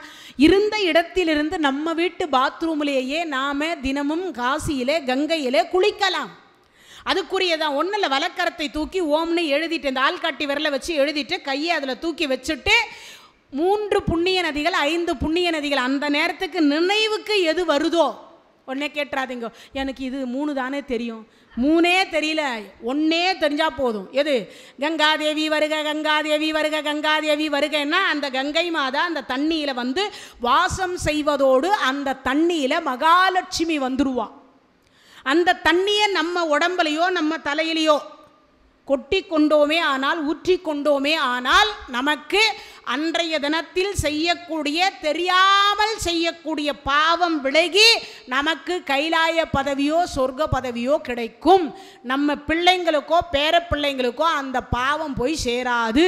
தெரியாமல் பண்ணுற பாவம், தெரிஞ்சு பண்ணுற பாவத்துக்கெல்லாம் தண்டனை நிச்சயம். ஏன்னா நான் என்ன பண்ணேன், இப்படி தான் பிரசங்கம் பண்ணிகிட்டே இருக்கும்போது நம்ம பண்ணுற பாவத்துக்குன்னு சொல்லிட்டேன். நேராக ஒருத்தர் வந்து கடகடன் ஓடி வந்து கேட்டார், அப்போ பாவம் பண்ணிட்டு தினமும் இந்த மாதிரி குளிச்சுட்டா அந்த பாவம் போயிடுமான்னு கேட்டார். அதை விட இன்னொரு பெரிய அதிர்ச்சி என்ன தெரியுமா? எனக்கு வேண்டாதவன் ஒருத்தர் இருக்கான், அவனை போட்டு தள்ளிட்டு குளிச்சா சரியா போயிடுமான்னார். அதில் இருந்து நானே என்ன மாற்றிக்கினேன், தெரியாமல் பண்ணுற பாவத்துக்கு, தெரிஞ்சு பண்ணுறதுக்கு இல்லை. ஏன்னா அதையும் அந்த இடத்துல சொல்லிட்டோன்னா பிரச்சனை கிடையாது பாருங்கள். அதனால் தெரியாமல் செய்வது. தெரியாமல்னா என்னது? நடந்து போகிறோம், கொசு கீழே இருக்குது, எறும்பு கீழே இருக்குது, நம்ம மிதித்து அந்த ஜீவன் இறந்து விட்டால் அது ஒரு வகை பாவம். அந்த பாவத்திற்கு தண்டனை உண்டு. அதனால் அந்த தண்டையிலிருந்து விலகிக்கலாம். தெரியாமல் பண்ணுற பாவம் அதெல்லாம். அதனால் அந்த தெரியாமல் செய்யக்கூடிய பாவத்திலிருந்து தினமும் விலகி கொள்ளலாம். இப்போ அப்படிப்பட்ட கங்கை மாதாவை சந்தனு கல்யாணம் பண்ணி கொள்ளுவதற்கு கேட்ட உடனே அந்த அம்மா சொல்கிற ஒரு நிபந்தனைன்னா, முதல்ல அக்ரிமெண்ட் போட்டு கல்யாணம் பண்ணது யாரான்னா இவ தான். யார்? கங்கை தான். நான் என்ன பண்ணாலும் ஏன்னு கேட்கக்கூடாது. சரி, ஒரு வேளை கேட்டா டைவார்ஸ். என்னது? முதல்ல வீட்டுக்காருக்கு டைவர்ஸ் கொடுத்தது யாரான்னு கேட்டா இந்த அம்மா தான். பெண்களுக்கு இன்னைக்கு இருக்கக்கூடிய பிள்ளையார் சுழி போட்டு தொடங்கி வச்சது யாரான்னா அந்த கங்கை மாதா தான். அவள் தான் முதல்ல சொன்னது கணவர் இடத்துல, நான் என்ன பண்ணாலும் ஏன்னு கேட்கக்கூடாது, நான் என்ன பண்ணாலும் நீ ஏன்னு கேட்கக்கூடாது. பெண்களுக்கு என்ன ஆசை இருக்கும்? பெண்களுக்கே என்ன ஆசை இருக்கும்? நிறைய, நேற்று சொன்னனே, ஒரு ஃப்ளாட் வாங்கி 5000 புடவையை வாங்கி தினமும் அதை திறந்து பார்த்து, கட்டாத புடவை 5000 இருக்குது, கட்டாத புடவை 5000 இருக்குது, கட்டாத புடவை 5000 இருக்குது. அப்படியாவது மனசு சந்தோஷமா இருக்கணுன்றதுக்காக அப்படியெல்லாம் சில பேர் இருக்காளா இல்லையா? அது மாதிரி அந்த மாதிரி எல்லாம் நினைக்காம, அப்போ பெண்களுக்கு என்ன ஆசை இருக்கும்? நிறைய புடவை கட்டணும், விதவிதமாக புடவை கட்டணும். இன்னொன்று என்ன இருக்கும்? நிறைய நகை போட்டுக்கணும். அதானே பெண்களுக்கே உள்ள ஆசை. நமக்கு கிழவி ஆனால் கூட நல்ல தலைவாரி, அப்புறம் இன்னொரு ஆசை என்னன்னா லூஸ் ஏர். ஆனால் இங்கே யாரும் அப்படி விட்டுன்னு இல்லை. பார்த்தேன் நானும். நான் கொஞ்ச காலத்துக்கு முன்னாடி ஒரு ஹாஸ்பிட்டல் போனேன். அங்கே லிஃப்ட்டில் அந்த அம்மாவும் வந்தா. காரை விட்டு இறங்கினா நானும் லிஃப்ட்டில் நுழையிறேன். 2 மினிட்ஸ்னா சரி, இந்த லிஃப்ட்டில் கால் வச்சுட்டுருக்கேன். நான் அந்த மூடுற இடத்துல கால் வச்சுட்டேன். இறங்கின உடனே இந்த அம்மா வந்துடுவான்னு பார்த்தேன். அதுக்கப்புறம் அங்கே உள்ள ஒரு அம்மா உட்காந்துருந்தா. அப்படின்னா அவன் மேக்கப் செட் எடுத்து கொடுத்த உடனே அதை போட்டுக்குச்சு. போட்டு முடித்த உடனே அதுக்கப்புறம் இதெல்லாம் சரி பண்ணுச்சு. இந்த பக்கம் அந்த பக்கம்லாம் சரி பண்ணி முடித்த உடனே அதுக்கப்புறம் அந்த அம்மா ஒரு கண்ணாடியை கொடுத்தா. அவகிட்ட அது உள்ளே இருந்துக்கிற அம்மா கிட்ட கேட்டா, ஓகே அப்படின்னா. அவள் சொன்னான் டபுள் ஓகேன்னா. நான் லிஃப்டில் நின்று இதெல்லாம் பார்த்துட்டுருக்கேன். டபுள் ஓகேன்ன உடனே நம்ம உள்ளே வந்தால் நானும் டோர் க்ளோஸ் ஆனது. 2 பேருமே ஒரே டாக்டரை தான் பார்க்க போய்க்கிறோம். 2வது மாடியில் பார்க்க போன உடனே நான் என்ன நினச்சேன், இந்த அம்மா டாக்டராக இருப்பாங்க போல இருக்கு. நான் நினச்சது அப்படி தான் நினச்சேன். பக்கத்தில் பார்த்தா டாக்டர் ஏற்கனவே வந்துட்டுக்கிறாங்க. இந்த அம்மா எனக்கு அடுத்து ஒரு ஷீட்டை விட்டுட்டு அந்த பக்கமாக ஒரு ஷீட்டில் உக்காந்தா. அதுக்கப்புறம் பார்த்தா இன்னொரு அம்மா கொஞ்சம் ஒரு மாதிரியாக வந்து ஒரு அம்மா உக்காந்தா. No no no no no இந்த ஷீட்டில் உட்காராதேன்றா. அவள் என்னை தள்ளி அந்த பக்கமாக உக்காந்ததுக்கே நானே தீண்டத்தகாதவ மாதிரி தான் உக்காந்துருக்கேன். அப்புறமா அந்தம்மா போய் ஆப்போசிட்டில் வேறு எங்கேயோ உட்காந்தா. நான் பார்த்துட்டு வெளியில் வந்தேன். அதுக்கப்புறம் இந்த அம்மா போச்சு. எனக்கு அந்த ஃபீஸ் கட்டுறதுக்கும் அந்த மாத்திரை வாங்குறதுக்கும் அந்த இடத்துல நிற்கிறேன். நான் சொன்னேன் டாக்டருடைய ரிலேஷனா அப்படின்னு. அட நீங்கள் வேறு அதுவே பேஷண்ட்டு தான், அதுவே பேஷண்ட்டு தான் அப்படின்னு. அது மாதிரி லூஸ் ஏர் விட்டுட்டு இப்போல்லாம் ஸ்டைல் அப்படின்னா மெட்ராஸில் சென்னையில் முக்காவாசி பெண்கள் என்ன பண்ணுறா, வயசு 60 70 80 ஆனாலும் லூஸ் ஏர் விடுறா. ஒரு கூந்தல் அழைவது போல குடும்பம் அலையும். ஒரு முடிச்சு போடணும்னு சொல்லுவாள்,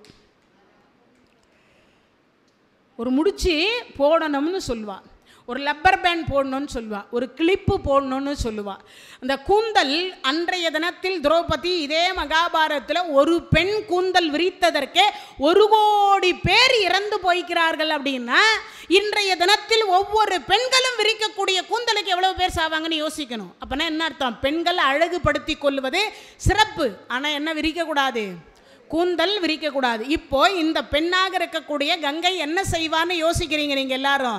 ஒன்று நகை போட்டுப்பா, இல்லைன்னா தன்னைத்தானே அலங்காரம் செய்து கொள்ளணும், நிறைய புடவைகள் கட்டிக்கணும், பட்டுப்புடவையாக கட்டிக்கணும். இந்த மாதிரி ஆசை தானே பெண்களுக்கு உள்ளதே, இயற்கையான ஆசை. அதான ஆசை, தன்னை அலங்காரம் செய்து கொள்ளணும்.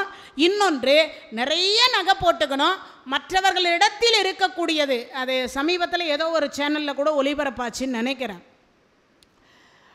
ஒரே கலர்டு ஒரே டிசைன் மாதிரி யாராவது புடவை கட்டிட்டு வந்தால் அந்த புடவையை கட்டவே மாட்டாலாம் ஒரு அம்மா. இப்படியெல்லாம் கூட உண்டா நாட்டில்? என்ன பண்ணுறது, அப்படியும் சில பெண்கள் இருக்க தான் செய்கிறார்கள். நம்மளால் ஒன்றும் பண்ண முடியாது, அவர்களை திருத்துறது நம்ம வேலை இல்லைன்னு வச்சுக்கோங்க. இருந்தாலும் பெண்களுக்கே உள்ள எண்ணம் அந்த அம்மா கட்டினுங்கிற மாதிரி. ஆனால் சில பெண்கள் என்ன நினைப்பாங்க, அதே மாதிரி புடவை கட்டினா நம்ம கூட நல்லாயிருக்கும். நான் வந்த உடனே மஞ்சு என்ன அப்படி தான் சொல்லுச்சு.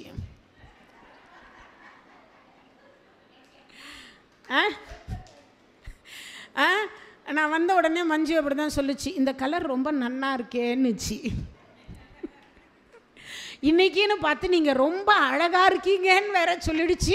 எனக்கு வெக்கமாக வேற வந்துச்சு.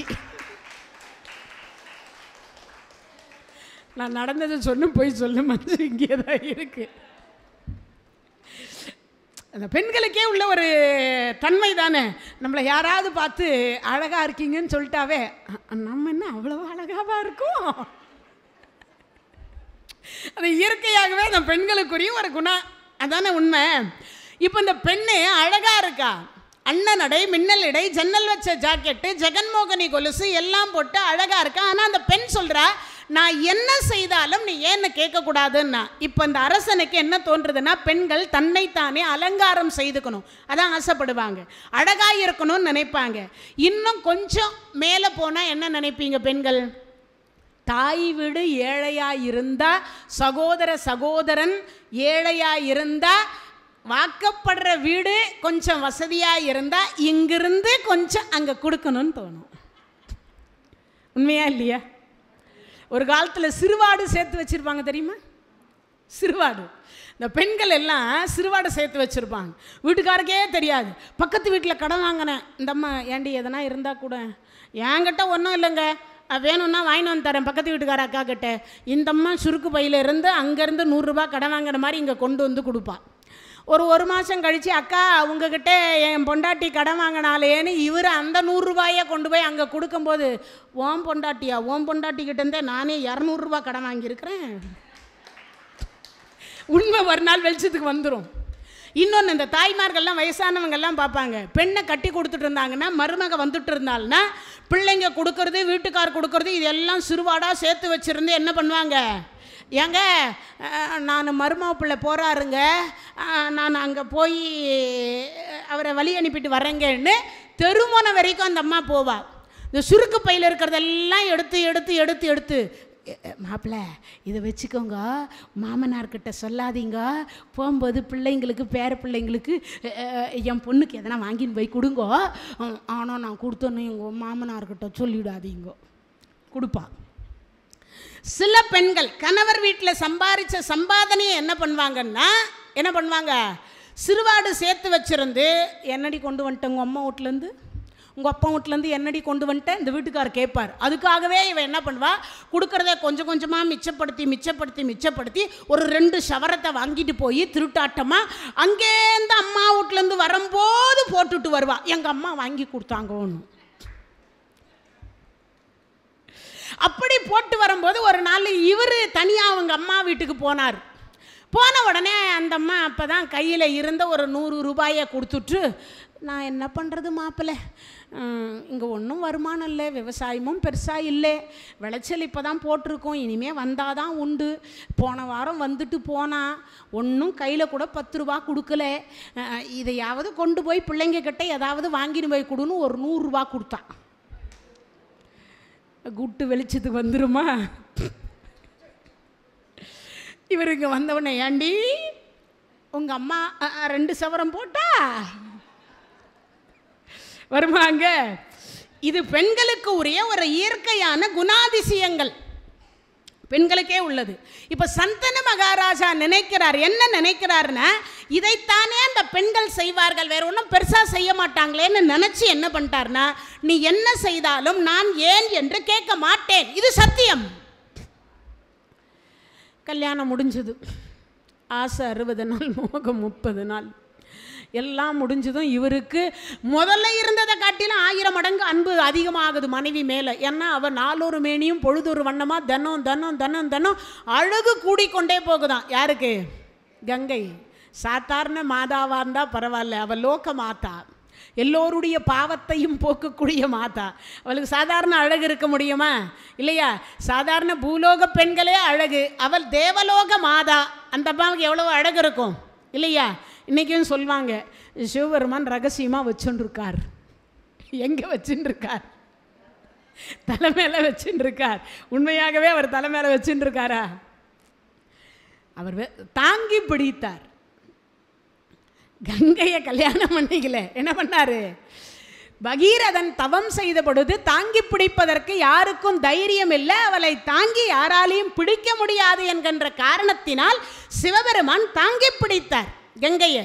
அதனால தான் அருணகிரி பெருமான் சொல்வார், பேற்றை தவம் சற்றும் இல்லாத என்னை பிரபஞ்சம் என்னும் சேற்றை கழிய வழிவிட்டவா செஞ்சடாவி மேல் ஆற்றை பணியை இதழியை அம்புலியின் கீற்றை புனைந்த பெருமான் குமாரன் கிருபாகரனே அப்படின்னு கந்தர் அலங்காரத்தில் முதல் பாடல்ல சொல்லுவார். சேற்றை கழிய வழிவிட்டவா செஞ்சடாவி மேல் ஆற்றை வைத்திருக்கக்கூடிய பெருமான். ஏன்? நம்மெல்லாம் பிறவி புழுக்கம் என்கின்ற சேறு பூசிக்கொண்டிருப்பதனால சிவபெருமான் தன் தலையில் 6 வச்சுருக்கார்.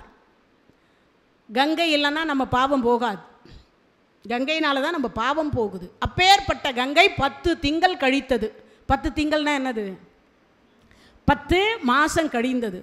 ஒரு அழகான ஆண் குழந்தைய பெத்தெடுத்தா, பெத்த உடனே அந்த வேலைக்காரர்கள்கிட்ட தாதிமார்கள்கிட்ட இருந்து வாங்கினா கழுத்தை முறிச்சா கங்கையில் போட்டா. என்ன பண்ணா?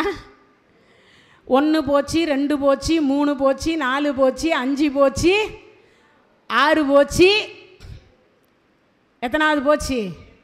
7 குழந்தைங்களை கழுத்தை முடிச்சு போட்டா. எத்தனை குழந்தை? பெத்த தாய் செய்யலாமா?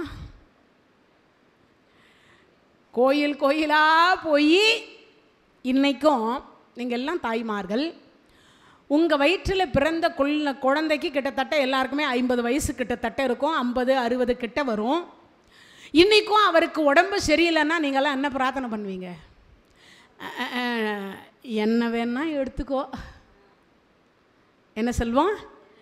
என்னை எடுத்துக்கோ, என் குழந்தையை விட்டுடு. நான் ஆண்டு அனுபவிச்சிட்டேன். என் குழந்தை இருந்தால் இன்னும் கொஞ்ச காலத்துக்கு அவன் குழந்தைக்கு அது நலம். அப்படி தானே பிரார்த்தனை பண்ணுவோம். இதானே தாய்மார்களுடைய குணம். ஆனால் ஒரு பெத்த தாயே 7 குழந்தைகள் கழுத்தை முறிச்சு போட்டான். எப்படி இருக்கும்னு யோசிச்சு பாருங்க.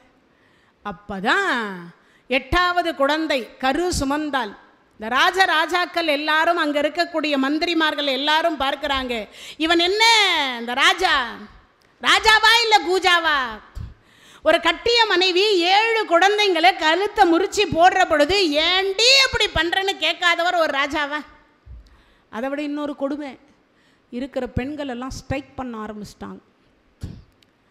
அலுமேலு இட்லி காஞ்சி கிடக்கு, 2 தோசை ஊற்றி, நீங்கள் போய் 2 ஊற்றி சாப்பிட்டுட்டு எனக்கு 2 ஊற்றி கொண்டு வாங்க. ஏண்டி நேத்திக்கு வரைக்கும் நல்லா தானே இருந்தேன்? ஆமாம் நல்லா தான் இருந்தேன். உங்கள் ராணியம்மா கூட தான் 7 குழந்தைங்களை பெற்று கழுத்தை முறிச்சு கொண்டு போய் கங்கையில் போடுறா. ஏன்னு கேட்காத ஒரு ராஜா, அந்த ராஜா இடத்துல நீங்கள் செய்கிறது ஒரு கூஜா. அந்த ராணியே உங்கள் ராஜாவால் என்னன்னு கேட்க முடியல, தோசை ஊற்றி கொடுன்னு சொல்லி என்ன வந்து அதிகாரம் பண்ண வந்துட்டீங்க? முதல்ல உங்கள் ராஜாவா இருக்க சொல்லுங்க, அப்புறம் என்ன அதிகாரம் பண்ணுங்கோ. எல்லா பெண்களும் வீட்டுக்காரை எதிர்த்து பேச ஆரம்பிச்சிட்டா. இப்போ கணவர்மார்கள் கதியெல்லாம் என்ன ஆகும் யோசிப்பார். நேராக வந்தாங்க, ராஜா உங்கள் வீட்டில் தான் உங்களை மதிக்கிறது இல்லைன்னா எங்கள் வீட்லேயும் அதே நிலைமை. எல்லா பெண்களும் எதிர்த்து பேச ஆரம்பிச்சிட்டாங்க. நீங்கள் கேட்குறீங்களா இல்லை நாங்கள் கேட்கட்டோமா மகாராணியே? ஏன்னா 8வதாக கரு சுமந்துட்டு இருக்கா. யோசிச்சு பாருங்க. அப்போ சொன்னார், நீங்கள் யாரும் கேட்காதீங்க, நானே கேட்குறேன். 8வது குழந்தை பிறந்தது. அந்த தாதிமார்கள் கிட்ட இருந்து கங்கை வாங்கலான்னு வாங்குற பொழுது இவர் போய் குறுக்கில் வாங்கிட்டார். பெண்ணே நிறுத்துக, என் மரபின் நிலை பெறும்படி என் குழந்தை எனக்கு வாரிசு வேணும். ஏற்கனவே 7 குழந்தைய கொன்னுட்டேன். கங்கை மாதா 1000 தலை 2000 கை, கல கல கல கல கல கலன்னு சிரிச்சா. அப்படி சிரிச்ச உடனே சொன்ன. அப்பதான் கேட்குறார் இவர், பெண்ணே நீ யார்? உன் தந்தை யார்? உன் தாய் யார்? உன் குலம் என்ன? உன் கோத்திரம் என்ன? எத்தனை குழந்தை பெற்றதுக்கப்புறம்? 8 குழந்தை கையில், 8வதா ஒரு குழந்தை கையில் இருக்கு. அப்போ வந்தது தான் பழமொழி. என்னென்ன? கோத்திரம் அறிந்து பெண்ணெடு, எது? பாத்திரம் அறிந்து பிச்சை எடு. சாஸ்திரம் தெரிந்து என்ன பண்ணணும்? சாஸ்திரம்னா என்னது?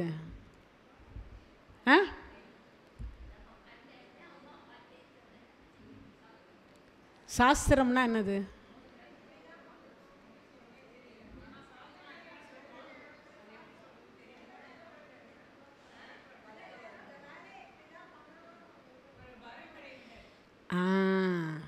அதாவது சாஸ்திரம் அறிந்து நடத்தல். இப்போ கிருத்திகை விரதம் சாஸ்திரம், பிரதோஷ விரதம் சாஸ்திரம். சாஸ்திரம்னா ஜோசியம்னு அர்த்தம், பஞ்சாங்கம்னு அர்த்தம். என்ன அர்த்தம்? பஞ்சாங்கம் என்பது அர்த்தம். இன்னொன்று, நம் மூதாதையர்கள் எப்படி வழியாக நடந்து வந்தார்களோ அந்த வழியில் நாம் நடக்கணும்னு அர்த்தம். கோத்திரம் அறிந்து பெண்ணெடு, சாஸ்திரம் அறிந்து நடந்து கொள், பாத்திரம் அறிந்து பிச்சை போடும். இதுக்கு அர்த்தம்தான் அது. இப்போதான் அந்த அம்மா சொல்கிறா தான் யார் அப்படின்னு.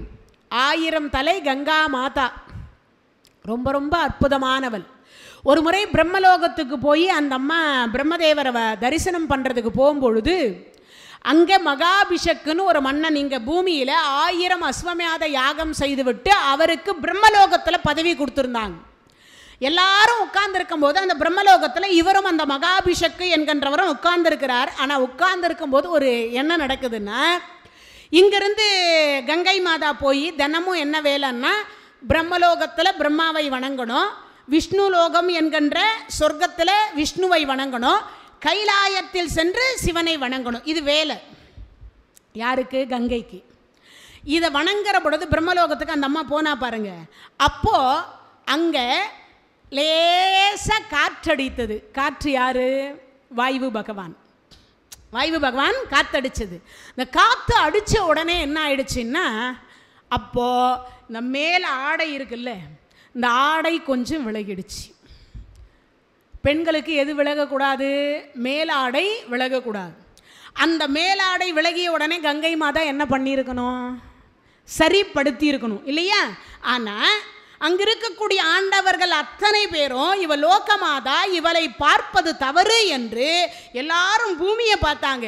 இந்த பூமியிலிருந்து போனான் பாருங்க மகாபிஷக்கு, அவன் மட்டும் கங்கையே பார்த்தான்.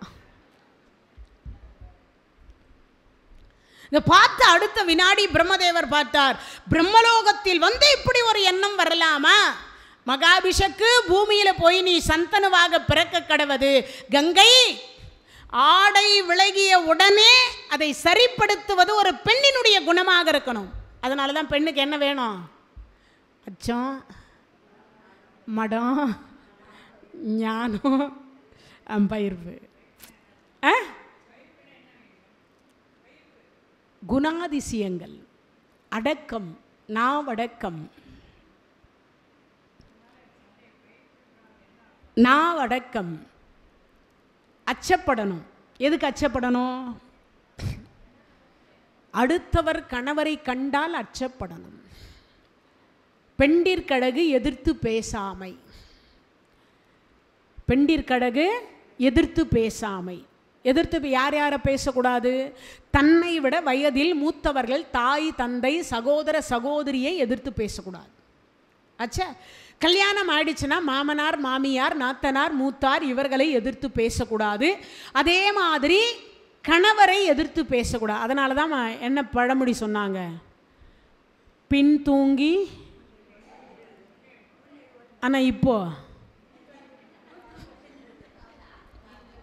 மாறி போச்சு. அப்படியே ஆப்போசிட்டாக மாறிடுச்சு இல்லையா? இப்பெல்லாம் முன் தூங்கி பின்னெழுவால் பத்தினி. எல்லாரும் இப்போ வீட்டில் காஃபியே வந்து வீட்டுக்கார் தான், டிஃபனே வீட்டுக்கார் தான் சில வீடுகளில் பார்த்தேன்னா. அப்போ அது மாதிரி ஆயிடுச்சு. அப்போது அந்த பெண்கள் என்னவா இருக்கணும்? அச்சத்தோடு இருக்க வேண்டும். கொஞ்சமாவது உடம்புல வந்து பயம் இருக்கணும். ஆனால் இப்போ இருக்கக்கூடிய பெண்களுக்கு பயம் இல்லை. அது பயம் இல்லாமல் இருப்பதும் ஒரு வகை நல்லது தான். ஏன்? பயந்து பயந்து போனால் பயப்படுறவங்கள கொஞ்சம் என்ன பண்ணுறா? ஆமாம், ஏமாத்துறாங்க. ஏதாவது ஒரு தீயது நடக்குது. அதனால் கொஞ்சம் தைரியத்தோடு இருக்கணும் இல்லையா? அதனால் கொஞ்சம் நம்மெல்லாம் வீர மங்கைகளாக இருப்பது தவறு கிடையாது. இப்போ இருக்கக்கூடிய கால சூழ்நிலைக்கு அப்படி தான் இருக்கணும், தைரியத்தை தான் இருக்கணும். அச்சம் என்பது சிலதை பார்க்கிற பொழுது நமக்கு அச்சம் படணும். அச்சம் படணும். இன்னொன்று அச்சம், மடம். அப்படின்னா என்னது? மடம்னா என்னது?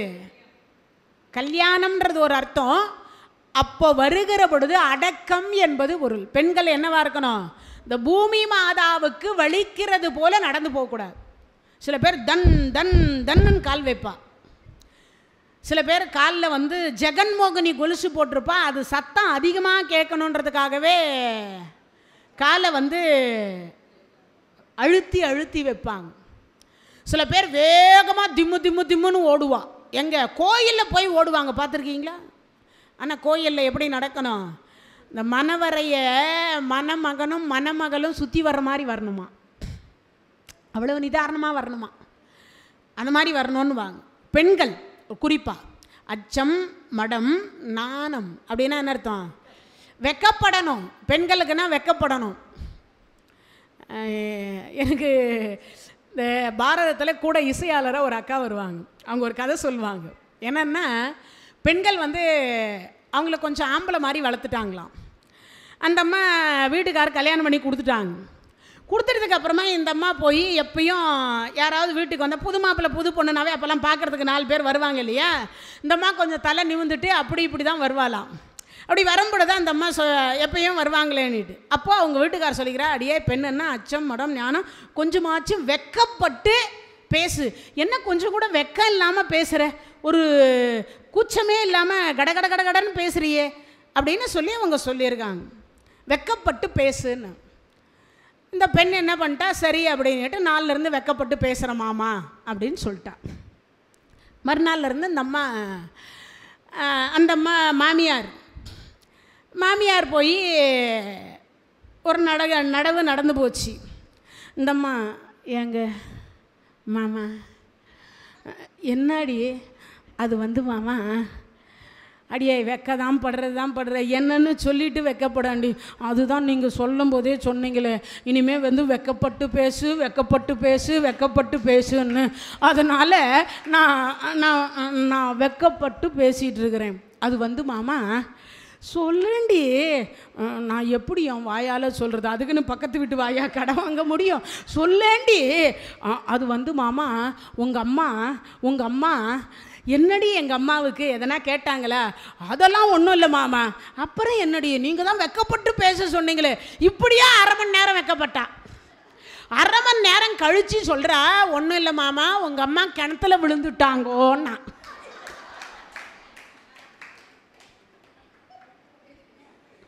அந்த பாட்டி பாவம் உயிரோட இருக்கும். மாமியார் கிணத்துல விழுந்துதான் வெக்கப்பட்டு சொன்னாலாம். எவ்வளவு நல்ல மருமகள்ல. நமக்கெல்லாம் கூட இந்த மாதிரி மருமக வந்தா நம்ம கதியெல்லாம். அப்போ பெண்களுக்கு என்ன வேணும்? எதற்கு வெக்கப்படணுமோ அதற்கு வெக்கப்படணும், எதற்கு சுறுசுறுப்பாக இருக்கணுமோ அதற்கு சுறுசுறுப்பாக இருக்கணும். அதுக்கு பேர் தான் அந்த வெக்கப்படுதல் அப்படின்னு அர்த்தம். பயிர்ப்பு என்று சொல்லக்கூடியது சில நேரங்களில் சமயோஜிதமாக புத்தி கூர்மையோடு செயல்படணும். இப்போது சமைச்சிட்ருக்கோம், ஒரு நெருப்பு பிடிச்சிடுச்சு, பக்கத்தில் எதையாவது போட்டு அந்த நெருப்பை அணைப்பதற்கு தைரியமாக இருக்கணும். அந்த நேரத்தில் அணைச்சிடணும். இப்போ ஒரு நீச்சல் குளத்தில் ஒரு குழந்தை விழுந்துட்டது, எட்டி எடுக்கணும்னா பார்க்கணும், இல்லையா ஒரு கயிறை தூக்கி போட்டு அதை பிடிச்சிட்டு வான்னு ஏதாவது ஒன்று சமயோஜிதமாக யோசித்து பழக கற்றுக்கணும். அதுக்காக பதட்டப்பட்டு இப்படி ஆயிடுச்சு அப்படி இல்லை. அந்த இடத்துல என்னமா இருக்கணும்? சமயோஜிதமாக தக்க சமயத்தில் குணம் மந்திரி போல செயல்படணும், அரசனை போன்று செயல்படணும், அரசியை போன்று செயல்படணும். அதுக்காக தான் அச்சம், மடம், நாணம், பயிர்ப்பு அப்படின்னு சொன்னாங்க. அப்போ இந்த பெண் என்னவா இல்லை, ஞானத்தோடு, அதாவது தன்னுடைய மானத்தை மறைக்க தெரியாதவளாக இருந்தாள். அதனால் என்ன பண்ணிட்டார்? நீ போய் பூமியில் போய் அந்த சந்தனு மகாராஜாவுக்கு மனைவியாக ஆக கடவுள் அமுச்சு வச்சிட்டார். இப்போ இந்த அம்மா இந்த கதையை வரலாற்றை சொல்கிறா. சரி, நான் மகாபிஷக்கு, பிரம்மதேவர் சாபம் கொடுத்தார், நான் அங்கே பிறந்து விட்டேன். அடுத்தது நீங்கள் கங்கை, இந்த 7 குழந்தைகளை கொன்றீங்களே, அது ஒன்றும் இல்லை, வசிஷ்டர் அஷ்டவசுக்கள் 8 பேர் இருக்கிறாங்க. அதாவது அங்கே பார்த்தீங்கன்னா உருத்திரர் 11 பேர், ஆதித்தர் 12 பேர், அஷ்டவசுக்கள் 8 பேர், அஸ்வினி தேவர்கள் 2 பேர், மொத்தம் 33 பேர். 33 கோடி தேவர்கள், ஒரு ஆளுக்கு 1 கோடி பேர் பணியாளர்கள். அதை தான் நம்மெல்லாம் 33 கோடி தேவர்கள்னு சொல்கிறோம். அதில் அஷ்டவசுக்கள் 8 பேர். அதில் கடைசியாக இருக்கக்கூடியவன் பிரபாசன். அவனுடைய மனைவி என்பவள் ரொம்ப ரொம்ப அழகுக்குரியவள். அவளுக்கு பூமியில் ஜிதக்கி என்கின்ற ஒரு தோழி ஏற்பட்டாள். இவங்க 8 பேரும் வசிஷ்டர் கூப்பிட்டுக்கிறார். எதுக்கு? விருந்து கொடுக்கறதுக்கு. காமதேனு பசுவை வச்சு விருந்து கொடுக்குறாங்க. அதையெல்லாம் சாப்பிட்டு முடிச்சிட்டாங்க. இவனுக்கு மனைவி மேலே உள்ள பாசம், ஒரு டப்பா பாலை மறைச்சி வச்சுக்கணும். இந்த பால் மறைச்சி வச்சு கொண்டு மனைவி கிட்ட கொடுக்குறான். என் மேலே உனக்கு பாசமே இல்லைன்னு சொல்லுவியே, உன் மேலே பாரு நான் எவ்வளவு பாசமாக இருக்கேன், வசிஷ்டர் கொடுத்த பாலை நான் உனக்கு கொண்டு வந்துக்கிறேன். அவள் குடிச்சிட்டு கம்முன்னு இருந்திருக்கணும். அவள் என்ன பண்ணா, தன் தோழி பூமியில் இருக்காளேன்னு அவளுக்கு கொஞ்சம் பாலை எடுத்து வச்சு கொண்டு பூமியில் கொடுக்குறான் அந்த ஜிதக்கின்றவளுக்கு. அவள் என்ன பண்ணா, அம்முட்டியும் குடிச்சு விட்டா.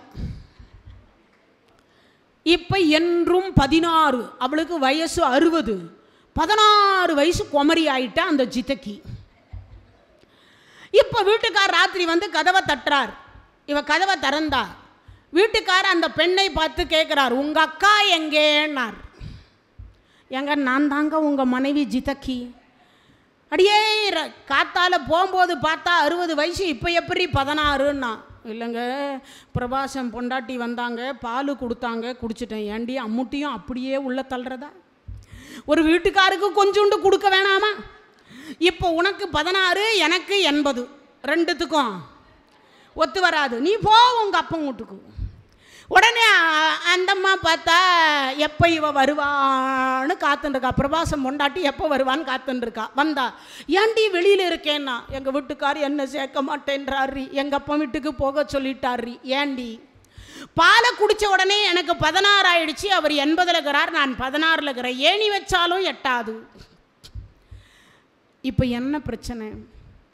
அந்த பாலை எங்கள் வீட்டுக்காருக்கு கொடுத்தா அவரும் 16 ஆயிடுவார், நானும் 16 ஆயிடுவேன், என் இல்லறமும் சௌக்கியமாக இருக்கும். சரி, அதுக்கு என்னாடி அண்டா பால் கொண்டு வரேன்ட்டு போயிட்டா. தேவலோகத்துக்கு வந்து பிரபாசன் கிட்ட சொல்கிறா. ராத்திரி பிரபாசன் மனைவியை தொடுறான். தொடாதீங்க என்ன.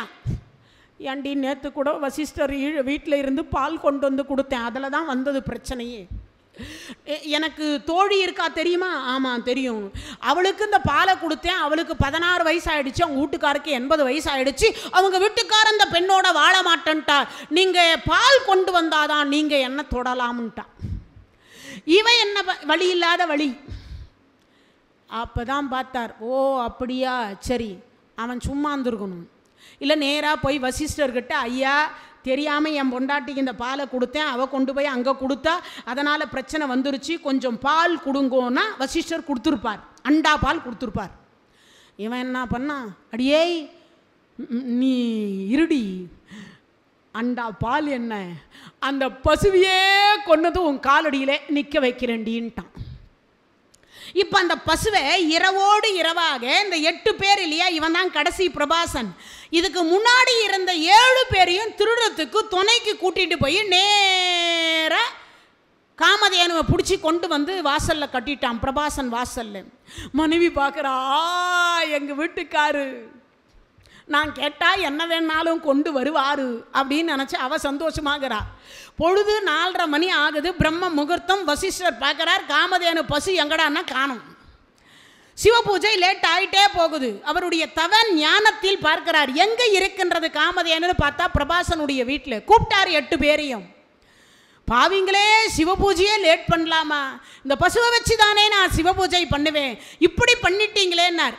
உடனே பார்த்தார், சுவாமி தெரியாமல் பண்ணிட்டு மன்னிச்சிருங்கோ, பூமியில் போய் பிறக்க கடவாது கொடுத்துட்டார் சாபம். இந்த 7 பேரும் காலில் விழுந்தாங்க. சுவாமி, திருடியவன் இவன், கூட வந்தது நாங்கள், கூட வந்தவங்களுக்கும் அதே தண்டனையா, திருடனவனுக்கும் அதே தண்டனையா அப்படின்னு கேட்ட பொழுது அப்போ வசிஷ்டர் சொன்னார், இவன் 886 ஆண்டு காலம் பெண்ணின் சுகம் இல்லாமல், மனைவியின் சுகம் இல்லாமல் வாழ கடவது, பிறந்த உடனே தாயினுடைய கரத்தால் கழுத்து முறிக்கப்பட்டு நீங்கள் மாள கடவது, மீண்டும் உங்கள் பதவியை அடைய கடவதுன்னு வசிஷ்டர் சாபம் கொடுத்து அமுச்சு வச்சார்.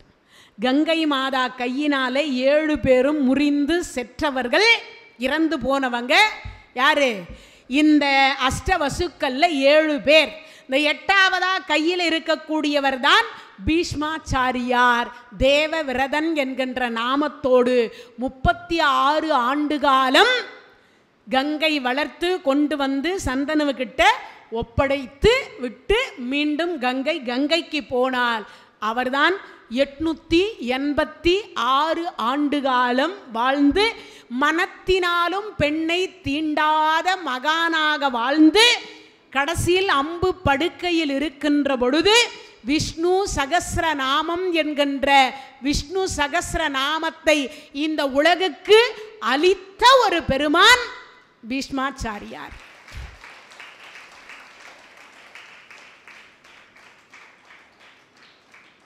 விஷ்ணு சகஸ்ரநாமம் என்கின்ற அந்த விஷ்ணு சகஸ்ரநாமம் இந்த பூமிக்கு வந்த ஒரு குடுப்பனை அப்படின்றது பீஷ்மாச்சாரியாரனால் தான் நமக்கெல்லாம் கிடைச்சது.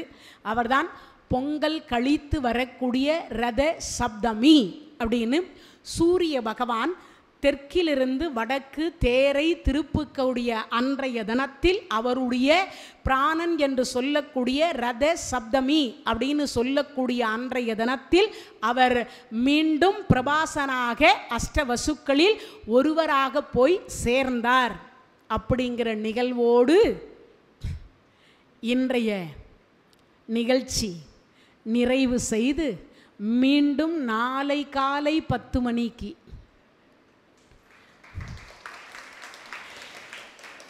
அற்புதமான ராமாயணம், அதில் அழகான சுந்தரகாண்டம். 2 நாள் பாரதத்தை பார்த்துட்டோம்.